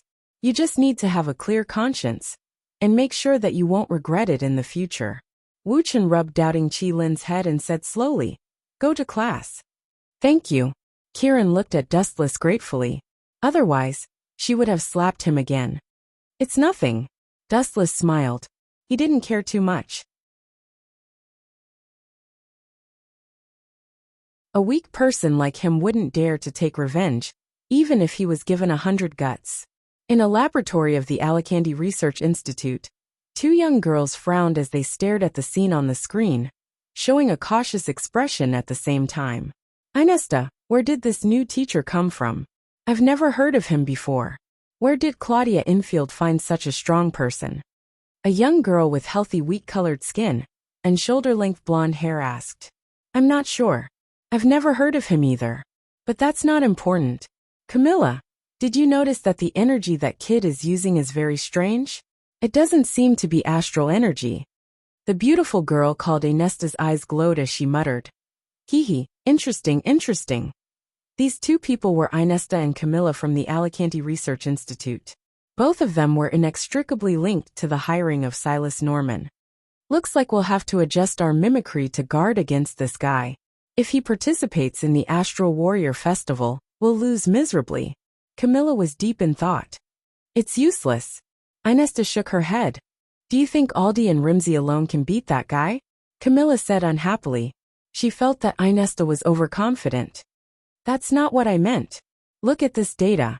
Inesta suddenly pointed at the screen. A bunch of data appeared there. She explained solemnly. "It's not that I don't want to modify it. Even if we take out the perfect material to create the mimicry, we still won't be able to resist that guy's attack." To put it simply, it wasn't that Inesta didn't want to modify it. The tragedy was that no matter how they modified it, it seemed that they couldn't resist the power of Dustless Void Flash. The metal that they used as experimental materials couldn't withstand it at all. The video that was shown on the screen just now was the scene where Dustless used Void Flash to destroy Silas Norman's mechanical puppets. "Ladies, Claudia from the Star Guide Academy is here," someone suddenly reported outside the lab. The two girls rubbed their heads. Although they were sure that the fact that they sent someone to ambush the Star Guide Academy would be exposed sooner or later, it came too quickly, especially when the target was Claudia, who was difficult to deal with and extremely cunning. P.S. 3,000 flowers plus updates, 3,000 rewards plus updates, 1,000 reviews plus updates, 500 automatic subscriptions plus updates.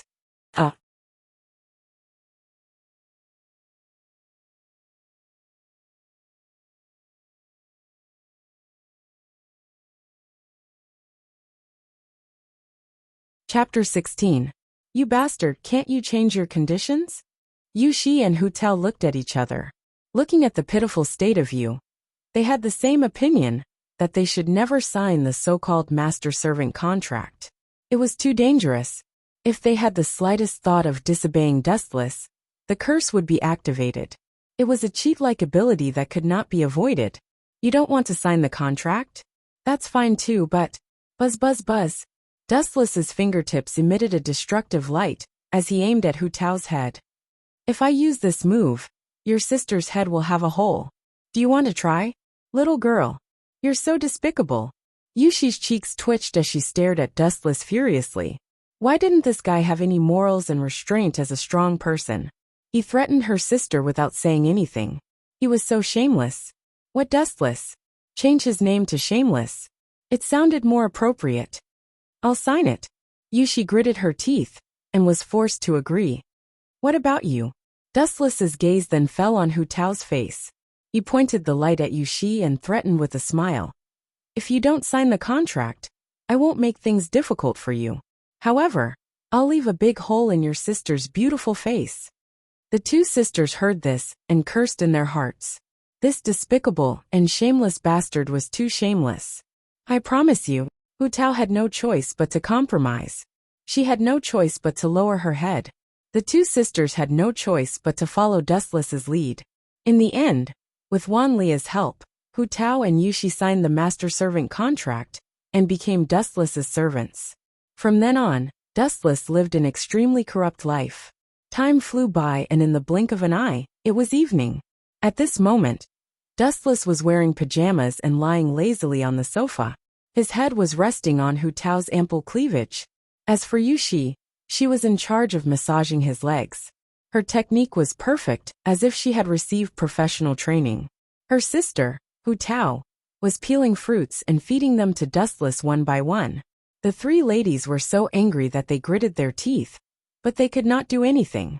Dustless's orders were like the orders of God to them.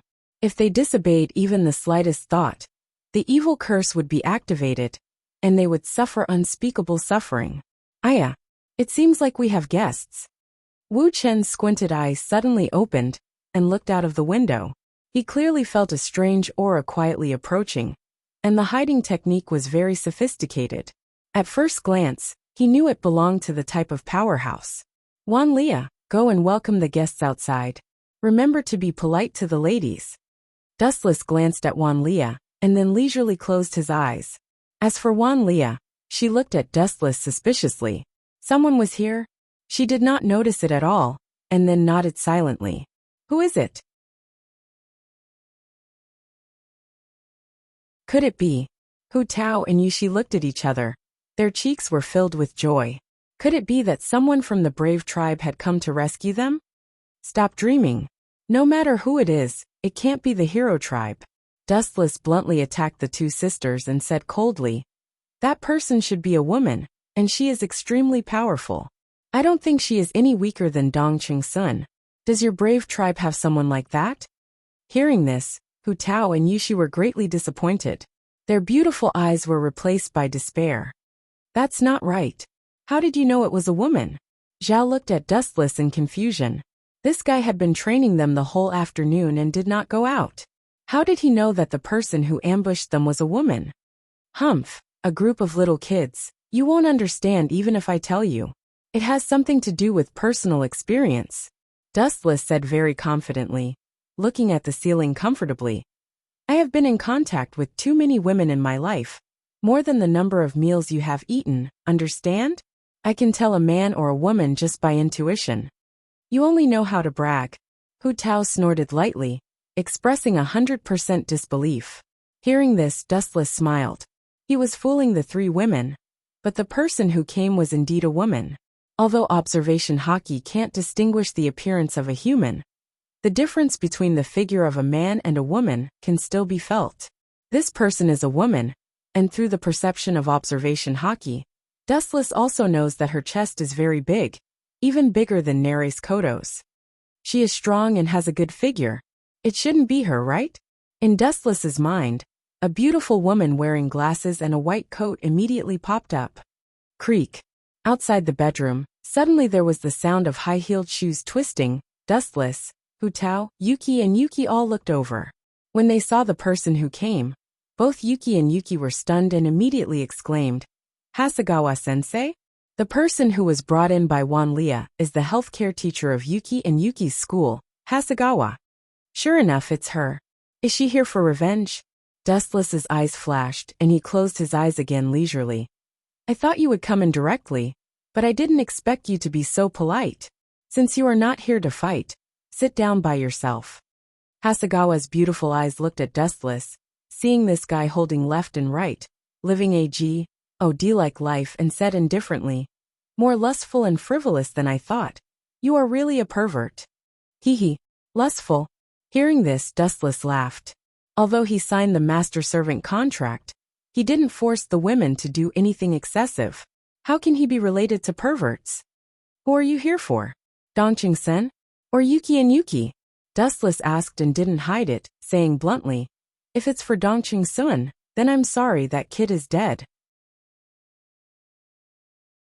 If it's for Yuki and Yuki, I'm very sorry, they are now my servants.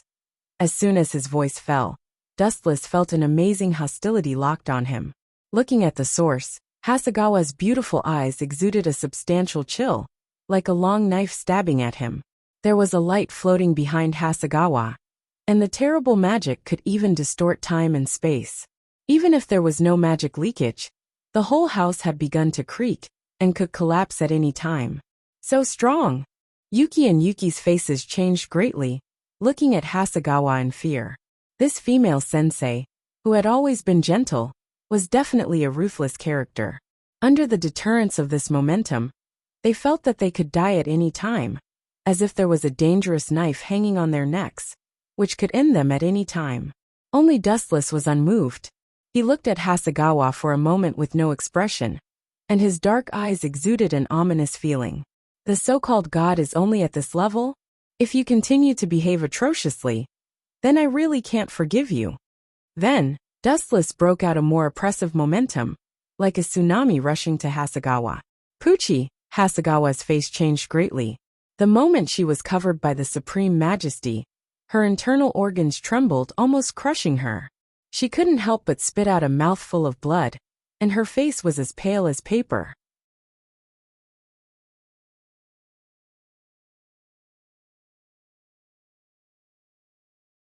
Chapter 17. What do you mean? Just say it. Ulysses frowned. She could feel that Dustless was implying something. Since this guy pointed out their weakness, he should be able to come up with a feasible solution. It's very simple. Your usage of Star Force is too simple. It can be expanded. Of course, it's not just you. The whole world is the same. Dustless's words stunned the three girls. Isn't the so-called Star Force used for combat? What's the use of it? Wang. At the same time, a wisp of golden light emerged from Wu Chen's fingertips. It was like liquid gold, and it was swimming around his fingertips. What is this? It doesn't look like Star Force. The three women exclaimed in unison. They looked at Wu Chen with eyes full of flowing lights. This guy was far more amazing than they had imagined. What they saw before was just the tip of the iceberg. This is chakra, Dustless said honestly. He looked at the three girls and slowly explained. Of course, you can also think of it as your own Star Force. Anyway, it has the same effect. Do you know that chakra has many uses? In addition to using ninjutsu, it can also stimulate the body and stimulate the cell activation. Your defense and speed will be greatly improved. The three girls were not stupid. Their eyes suddenly lit up. Dustless. Sensei is saying that Star Force can be used in this way? Among the three of them, the most excited one was Dating Qilin, because she was the most embarrassed one. She didn't have her own Huang family armament, and she had to rely on her excellent swordsmanship to win the battle. Her future achievements were pitiful. What Wu Chun said just now was equivalent to pointing out a great path to heaven for her. But can our Star Force really train the body like your chakra? Shasha Miyazaki looked at Dustless suspiciously. She felt that it was strange and unbelievable. Using the power of the stars to activate cells was something that had never been heard of before. It could be considered a fantasy. Of course. Dustless nodded. What he just said was actually the fourth Reikage chakra mode. It wasn't groundless. No matter what kind of energy it is, there are many ways of using it that can be expanded. After saying that, Dustless's body emitted a blue light that twirled around his fingertips. The ocean-like color was dreamy and illusory. This is spiritual pressure. It can also train the body's cells, Dustless explained. These words made the three women happy. They looked at each other, and the joy in their eyes was clearly visible. They looked at the person in front of them, and felt that he was as unfathomable as the sea. They had to admit that Dustless had opened a brand new door for them.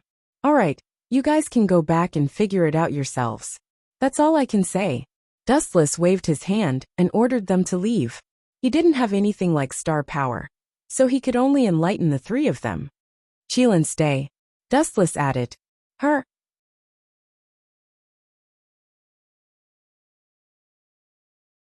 Yulis and Shashagong Shayi had a strange look on their faces. They exchanged glances with each other. Could it be that the two of them had an affair? I want to stay too, Yulis said stubbornly. Dustless rolled his eyes and asked snappily. You're staying? What's the matter? Can't I? Aren't you our teacher? If you want to teach, you should teach us together. Do you want to keep it to yourself? Yulis looked at Dustless with burning eyes. Shashagong Shayi also nodded lightly, as if she was determined to follow him. You two are really long-winded. Dustless didn't bother with the two and directly said to Kirin. Don't worry about them. Come with me. Dustless promised to teach Kirin personally, so he wouldn't lie to him. I'm sorry, two senpais. Doubting Qilin bowed slightly to the two, and then followed Dustless. These two bastards. Yulis stomped her foot angrily. She looked at the two leaving, and felt inexplicably unhappy. All this time, Yulis had naively thought that Dustless cared about her. After all, he had saved her time and time again, so she had developed an indescribable dependence on Dustless. But today, she realized that in Dustless's heart, she was just an ordinary student. There was no difference. It was Wu Chen's duty to save Yulis in the past.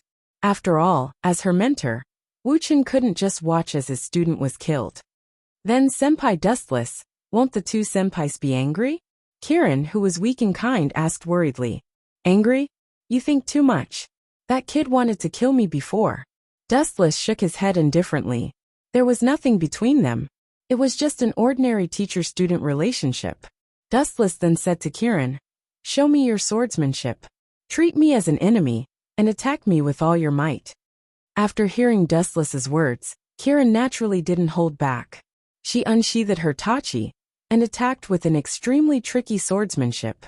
Sky Mist Rindu had quietly left the Star Guide Academy. Who wants to see me?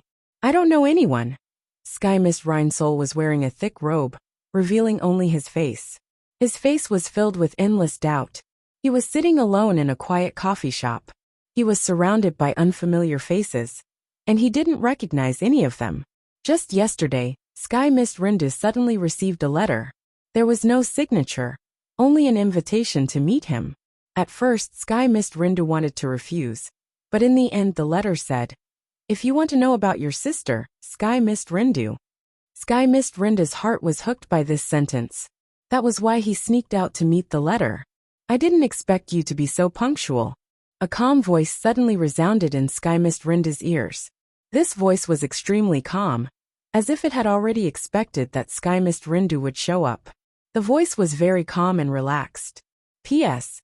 3,000 flowers plus updates, 3,000 rewards plus updates, 1,000 comments plus updates, 500 automatic subscriptions plus updates.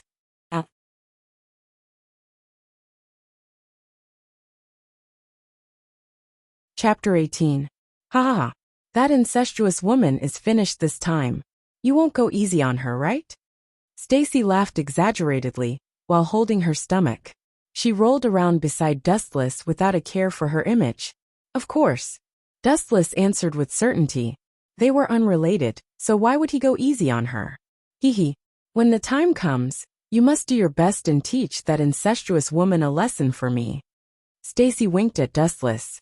She didn't even need to be told to massage Dustless's feet to relax. It wasn't hard to see that Stacy had a lot of resentment towards Black Iron Pearl.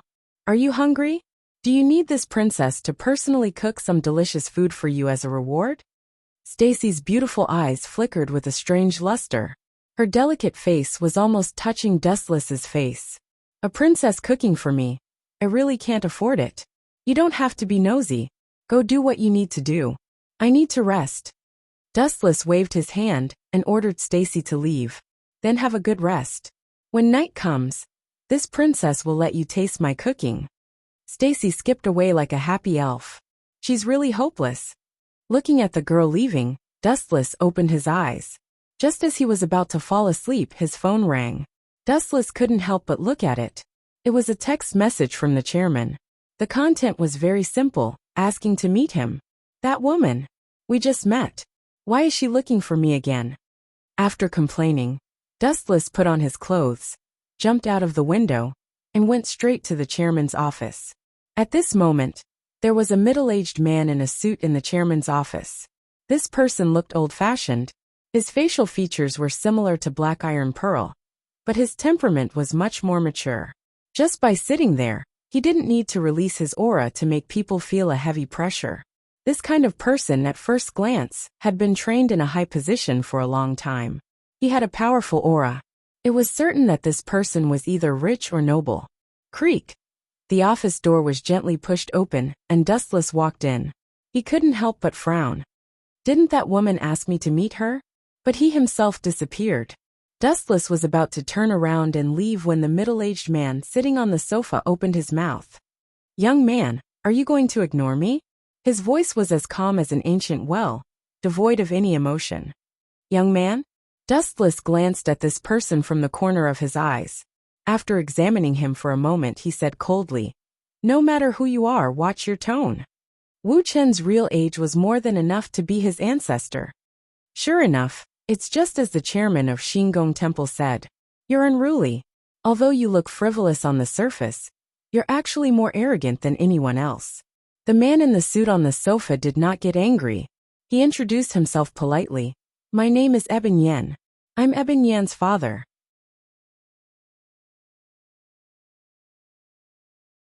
I heard that you had some conflict with Eben Yen.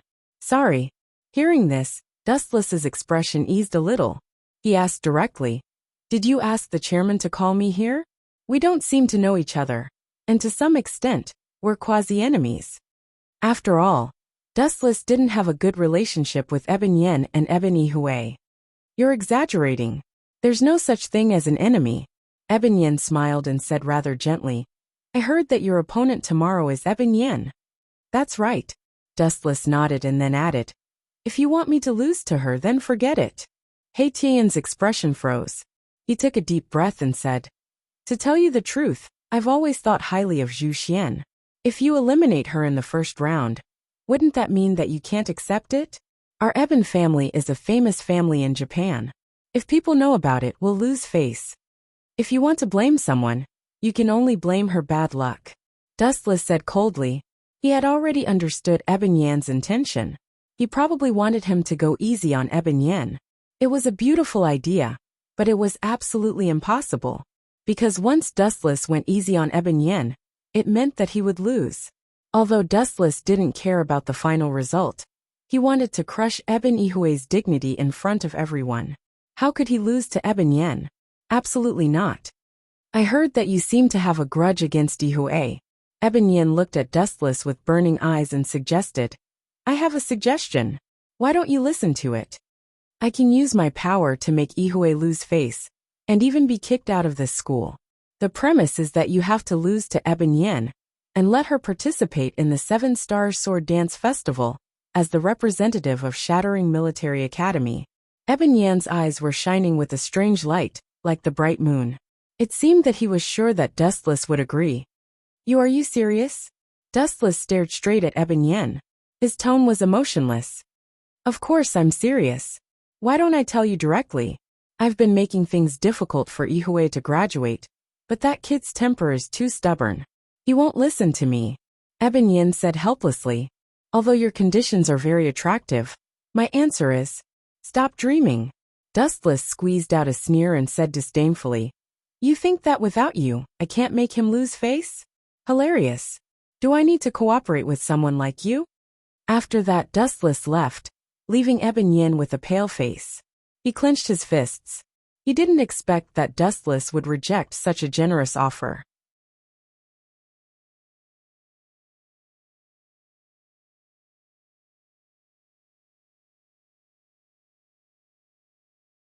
Chapter 19. Where's that demon? Dustless asked Kanna. You're willing to help me take care of it? Kanna had an excited expression before she said in a troubled manner. I don't know. But every time I sleep he'll appear.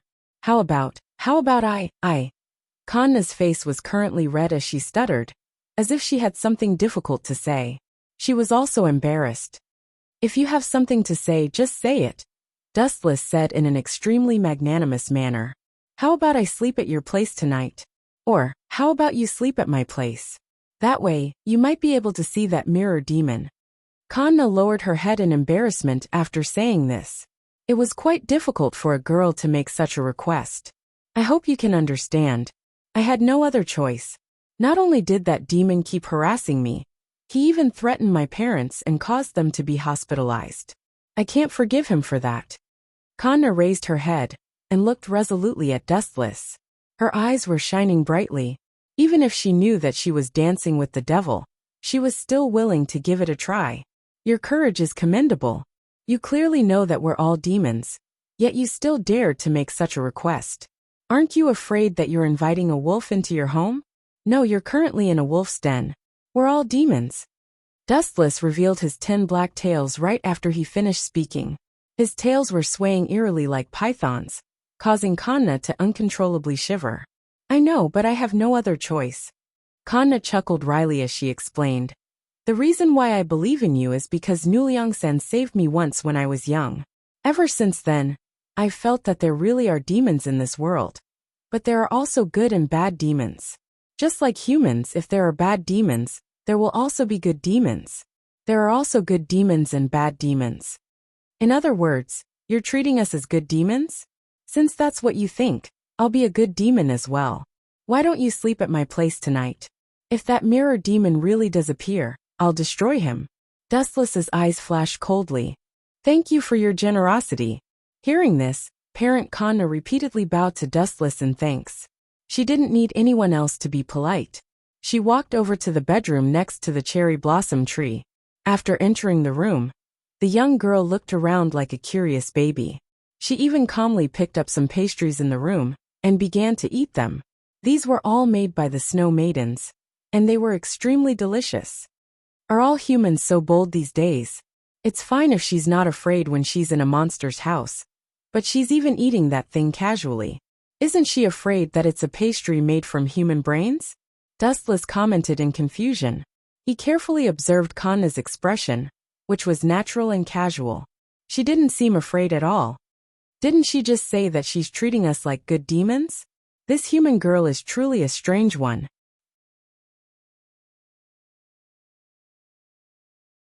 The hairy prostitute blinked her beautiful eyes as she looked at Kanna's parents with interest. I hope it won't be too boring tonight. Dustless once again laid down on prostitute Mao's jade-like legs. It was still early, so he decided to take a nap. It's been so long. Why hasn't she come out yet? A petite girl had an anxious expression as she paced back and forth in front of Nuliang Group's main entrance. She was none other than Yuro Hanacoin. After learning of Lu Xiong Nuliang's identity, she had been secretly observing Nuliang Group. In the process of doing so, she coincidentally saw Kanna enter Nuliang Group. She directly entered Nuliang Group, And Euro Hanacoin didn't even have a chance to stop her. That was because Nuliang Group was nearby. If Euro Hanacoin stood up at this time, the demons in Nuliang Group would know that someone was watching them, and she would be implicated. That was why Euro Hanacoin could only watch as Kanna entered Nuliang Group. I'll sneak in when it's dark. Euro Hanacoin secretly decided that Nuliang Group was heavily guarded right now. Sneaking in would be suicide. The wait was incredibly long. Euro Hanacoin snuck into Nuliang Group before it was even dark. She went door to door to search for Kanna's whereabouts. Could she have been eaten by one of those crazy demons? After searching for more than 1.5 hours, Euro Hanacoin was gradually getting impatient. She had searched most of the rooms, but there was no one there. There's only one room left. Euro Hanacoin was rather absent-minded as she looked at the closed sliding door next to the cherry blossom tree. She was quite familiar with that place. Last time, she met Dustless here. However, Euro Hanacoin found it difficult to accept that this gentle man, who sometimes seemed like a scholar, was actually a demon. It was highly likely that he was a high-level member of Nuliang Group. Let's go take a look. Euro Hanacoin quietly approached with light steps. She was as light as a dragonfly skimming the surface of the water, making it difficult for anyone to notice her. Asterisk knock knock knock. Asterisk Euro Hanacoin lightly knocked on the sliding door a few times. After more than 10 seconds of silence, she smiled faintly and thought to herself, "Very good, there's no one here." Asterisk whoosh. Asterisk Euro Hanacoin didn't even think about it, as she directly opened the sliding door. However, the scene that greeted her stunned her. What exactly are you guys doing? Euro Hanacoin looked around and saw that Dustless was leaning over the table and drinking tea. Kanna was sleeping right next to him. Her sleeping face was incredibly sweet and cute. What shocked Euro the most was that Kanna was even snoring, and there was even saliva dripping out of her mouth. Euro Hanacoin's worldview was instantly destroyed. Is this still the dignified and beautiful Kanna from before? There's a powerful demon right next to you.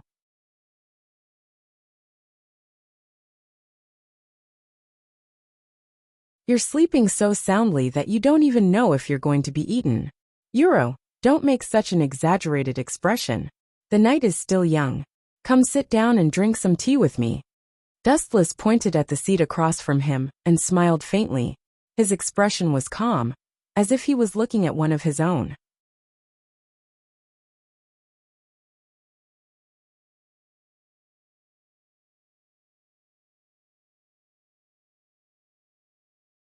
Chapter 20. The raging fire in the center of the arena was unstoppable.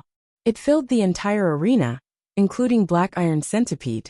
Damn it, damn it, damn it, Black Iron Centipede kept cursing. She tried to use ice magic to force the fire away, but the temperature was too high. The water that leaked out of her body evaporated immediately. You lost. Wu Chen's emotionless voice resounded through the audience. He said faintly, "Your nickname is Deep Sea Witch. Most of the moves you use are water. You have no chance of winning in front of this flame." Dustless's tone was as cold as a death sentence. Black Iron Centipede's pretty face turned pale. Water could suppress fire, but fire could also suppress water. Dustless's fire skills were obviously better, and Black Iron Centipede was suppressed. I admit defeat. Black Iron Centipede gritted her teeth and admitted defeat reluctantly. She had no choice but to admit defeat. The fire around her was like a cage. Black Iron Centipede couldn't move an inch, and her water moves would be evaporated immediately. So boring. After the referee announced the winner, Dustless left alone. The next match was between Eben and Kurihara Shizuki, but it seemed that he would have to wait until the afternoon. Dustless wasn't interested in watching. It would probably be like the original work. Eben would be beaten up, and then Kurihara Shizuki would be killed. There was no one in the hallway of the dorm. Dustless put his hands behind his head and hummed along the way. Tap tap tap tap. A figure tailed behind Dustless like a thief, hiding here and there. He had been following him closely. Strange, where is he? After turning a corner, the girl couldn't help but look around. To her surprise, Dustless had disappeared from the face of the earth. Are you following me? The space beside the girl twisted, and Dustless mysteriously appeared. Are you a human or a ghost? The girl was so scared that she kept backing away. Dustless's strange appearance really gave her a shock.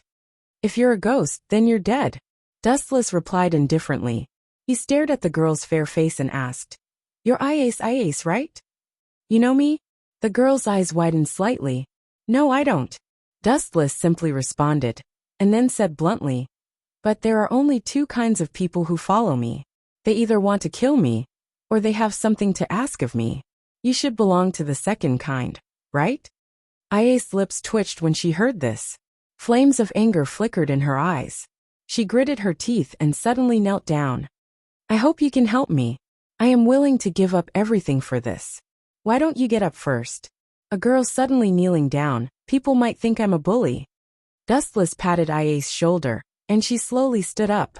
In fact, even if Ice didn't say anything, Dustless knew her motive. He asked, You want me to increase your strength, right? To be honest, I do have a way to increase your strength, but it won't do you any good. You're a genius in the way of the sword. As long as you practice diligently, you'll surpass your enemies sooner or later. But I can't wait anymore. Ice's face was full of despair. I want to stand out in this competition, but I can't do it with my strength. But I have no obligation to help you. Dustless shook his head and refused. He wasn't a bodhisattva. Ice was speechless. There was no such thing as a free lunch in the sky. She didn't have any power or influence, so there was nothing she could do with Dustless. I'll be yours from now on. As if she was really forced to a dead end. Ice's face was red as she threw caution to the wind. She nervously said, I'll promise you anything, including those perverted things. Perverted things? Do I look like the kind of person who can't satisfy his desires? Dustless touched his cheeks. His skin was white and lustrous, and he looked like a god. He didn't look like a perverted uncle at all. He immediately rolled his eyes and lightly scratched the girl's nose. Dustless knew about Ice's situation. In order to protect her father's foundation, she was really going all out. She didn't even hesitate to dance with the devil. It's not as hard as you think. I'll give you a discount. You just have to do one thing for me. Dustless waved at Ice. The girl immediately leaned her ear closer. That simple? After a while, Ice looked at Dustless in surprise. Simple? You're too naive. Don't just look at the surface of things. Dustless shook his finger and reminded her with a serious expression. Remember, don't get caught. Otherwise, you might lose your life. Okay, you can go now. Remember to be careful. Dustless waved his hand. Ice left quietly. This girl is really naive. Isn't she afraid that I'm tricking her? Dustless looked at the departing Ice in a daze. He then went back to rest. It was almost evening. Dustless woke up from his deep sleep. His stomach was growling, and there were no snacks in the fridge. Winner Kurihara Shizumi. The sudden announcement spread to every corner of the school. Dustless, who was about to go to the cafeteria to eat, was stunned. Damn, is there something wrong with my ears this time? Kurihara Shizumi, that brat won. That's not right. I remember that Ebonichiro won. Dustless looked in the direction of the arena. He immediately turned into a beam of light and rushed over. He clearly remembered that in the original story, Ebonichiro was beaten up violently. Later, his small universe erupted, and he successfully counterattacked and defeated Kurihara Shizumi. But this time, with this kind of change, Dustless was wondering if he should go and finish him off. After all, that brat lost. He wouldn't meet him in the next match. When he arrived at the arena, Dustless looked at the center of the arena. There was a bloody corpse lying there. It was Ebonichiro. Dustless quickly spread his observation haki. After a while he frowned. This brat's heartbeat was already gone. F***ck. I let you live because I wanted to ruin your reputation, and then kill you. Now you're dead in advance. Dustless was on the verge of exploding, looking at Kurihara Shizuki, who was flaunting his prowess in the field. He couldn't wait to give him a few slaps. P.S. 3,000 flowers plus updates. 3,000 rewards plus updates, 1,000 comments plus updates, 500 automatic subscriptions plus updates.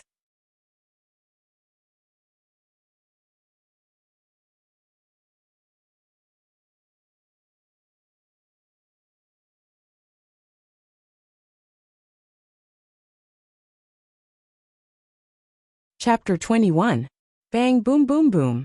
The power of Snowblast's punch was not bad. That seemingly weak fist exploded with a powerful energy wave and sent Mosquito Girl flying into the sky. Crack! That sharp and steel-like stinger also broke with a snap. Mosquito Girl looked at Snowblast in surprise. This woman had such a physical skill? Such powerful strength was not something a woman could possess. Furthermore, it was displayed by a human. Mosquito Girl was indeed shocked. Humph! Snowblast snorted arrogantly. After following Dustless for a while, she had to go through all kinds of crazy hellish training every day. Although there was still a long way to go before she could break through the limiter, her physical fitness had improved tremendously. It was a world of difference from before. Have fun with her, Snowblast. Dustless picked up a blade of grass from somewhere and held it in his mouth. His expression was frivolous, as if he already knew the result. Go to hell, human. The enraged Mosquito Girl turned and charged at Snowblast. The two of them were soon engaged in a fierce battle. Their attacks were exchanged and both wanted to kill the other. Bang bang bang, boom boom boom ka ka ka. Not long after, a series of fierce battles began. The sound of explosions could be heard everywhere. Mosquito Girl was humiliated by her injury, so she used all of her strength to fight. Snowstorm also used all of his strength. If it was in the past, Snowflake would definitely be defeated by Mosquito Girl. He might even be killed instantly. After all, Mosquito Girl's strength was not bad. In the past, Snowflake was only the number 1 in B class. However, after following Dustless for a while, he did not give much advice on abilities. However, when it came to physical skills, Dustless gave crucial advice. Snowblast also increased her physical fitness, which was why she was able to suppress Mosquito Girl. Snowblast's explosive power was not any weaker than some strange people. Boom boom boom. The fierce battle continued. Although both sides won and lost, Snowblast also had wounds on her body. However, Mosquito Girl was even worse. Her left arm was broken, and one of her eyes was blinded. Other than that, there were other injuries on her body. Overall, Snowblast still had the upper hand. Rumble! There was another deafening explosion. Snowstorm's attack was effective again. Mosquito Girl was blown away. Her body smashed into a 20-story building. She spat out a lot of blood and pain. The building collapsed, and Mosquito Girl was buried under the rubble. Nothing happened for a long time. Ah, you're finally at your limit?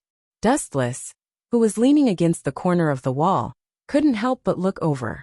Although there were layers of ruins, through the perception of observation hockey, she clearly found that Mosquito Girl was on the verge of death. It's almost over. Snowflake, that mosquito isn't going to last much longer, Dustless said as he looked at the sweaty Snowflake. He took out a bottle of water from his pocket and tossed it to Snowflake. Gulp, gulp, gulp. After unscrewing the cap, Snowflake immediately began to gulp down the water. The whole bottle was emptied in about 10 seconds. She had used up a lot of stamina from the previous battle. That's it. This Mosquito Girl is also a useless piece of trash. Blowing Snow shook his fist and mumbled, I'm not serious yet. Is that so? Dustless's eyes suddenly narrowed and asked with a smile. You mean, you still want to play with her? Snowflake. Yes, I've been focusing on my physical fitness these days. I haven't found any suitable opponents. This Mosquito Girl is good, but unfortunately, she's not going to last much longer. Snowflake felt it was a pity. People's attitudes always change unconsciously. In the past, when she was a hero, Snowflake's goal was very simple, to destroy the monster and complete the mission. But now, since she followed Dustless, the so-called monster has completely become a role of a sparring partner. Her vision has changed. If you haven't played enough, you can punch that guy twice. Dustless smirked. Snowflake froze and said, Didn't Dustless, Sama say that Mosquito Girl is not going to last much longer? That's true, but if she has nourishment, she can still fight. Dustless smiled mysteriously and said, I'll help her strengthen a little. Otherwise, she might be crippled by you again. Be careful later, Mosquito Girl's strength may become stronger. Okay. Snowblowing nodded heavily. He still looked incomparably confident. Wu Qin had also said that only through continuous pressure, unceasingly squeezing out one's own potential, and surpassing oneself, and overcoming countless difficulties, would one be able to break through the so-called limit. Rumble. At this time, the ruins that buried Mosquito Girl suddenly collapsed. She flew out with wounds all over her body. Looking around, there was not a single spot on her body that was not injured, and there were wounds everywhere with blood flowing out. "You bastard woman, I'm going to kill you," Mosquito Girl roared angrily. Her eyes were bloodshot, and she wished she could swallow Snowflake whole. It was a disgrace. She had been trampled on by a woman she had looked down on previously. This feeling was too painful. There was a reason why she had looked down on Snowflake. It was because Mosquito Girl had recognized Snowflake's identity. Previously, her withdrawal from the Hero Association had caused quite a stir, and the entire world knew about it. After all, she was Tornado's sister. It was impossible for her to not be noticed. Mosquito Girl also had a certain understanding of Snowflake, and knew that she was the #1 hero in B rank. Therefore, she did not take it to heart. But now, she had been hung up and beaten by someone else.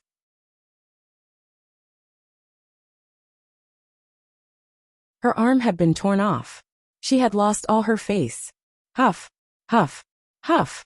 Mosquito Girl was gasping for breath. Her throat was moving violently, and the frightening blue veins on her neck were bulging. Her lungs had been injured in the battle just now, and she did not know when she would die before she could catch her breath. "You want to kill me in your half-crippled state?" Snowflake crossed her arms in front of her and shook her right arm in a threatening manner. "I think I can destroy you with one hand. Hehe, you will regret it immediately. In a while, you will understand how stupid you are." Mosquito Girl sneered with a twisted face. Her sinister expression was enough to give one nightmares.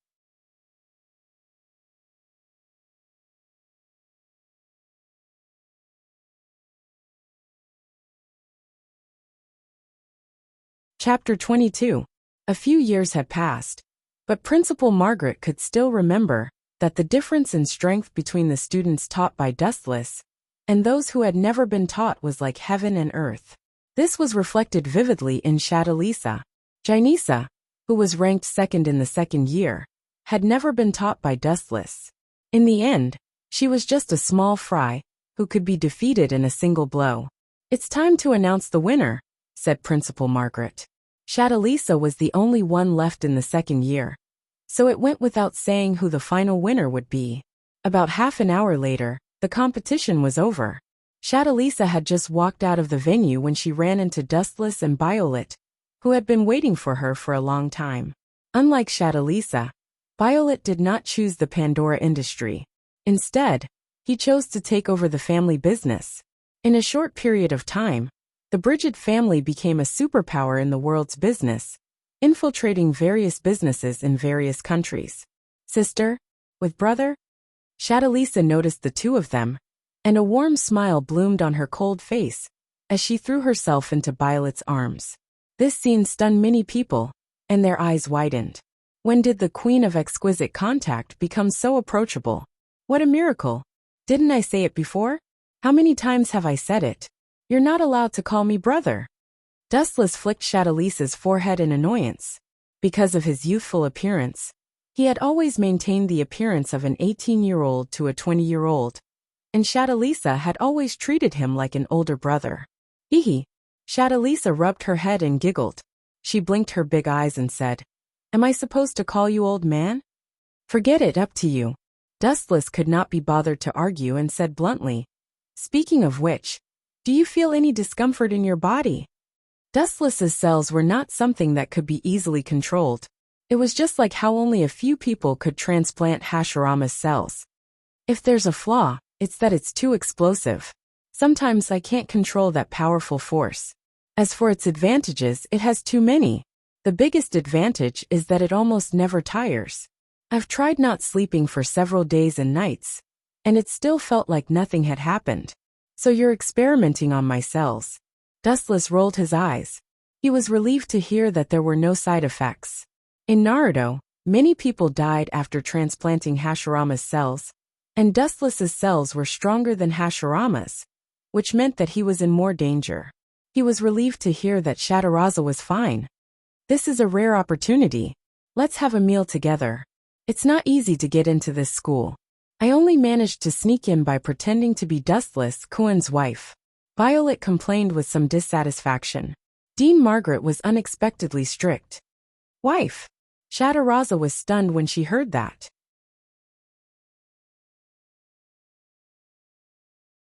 She stared at Violet for a few seconds before saying nonchalantly, "That's not a good idea at all. It's best not to use it next time. It's too embarrassing to be exposed. After all, you are the head of Bridget's family." Aya. Is that really the case? With a smirk on his face, Violet narrowed his eyes. I seem to smell something sour. Whose vinegar jar has been knocked over? Hearing Violet's words, Shataraza was extremely embarrassed. She glared fiercely at Violet and clenched her fists, clearly implying that she would beat him up if he dared to speak any more nonsense. You dare to threaten your sister? Violet's interest was piqued as he said with a smile. Do you believe that I will? Sister Yi? Before Violet could finish, the sudden voice interrupted her with great surprise. That name sounds familiar. Could it be that kid? Dustless was also stunned. His gaze swept over the source of the commotion. When he saw the person with delicate features, he felt relieved. It's indeed Kanzuya Aoki.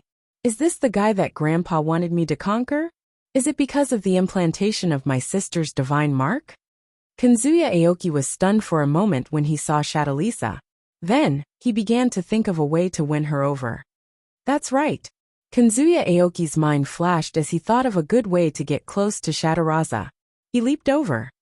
Sister, I've missed you for a long time. This sudden scene made everyone stop in their tracks. Kanzuya Aoki was about to hug Shataraza. Plop.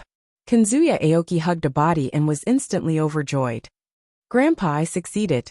However, he soon realized that something was wrong. Kanzuya Aoki muttered to himself in confusion. Why is this body so hard and so cold?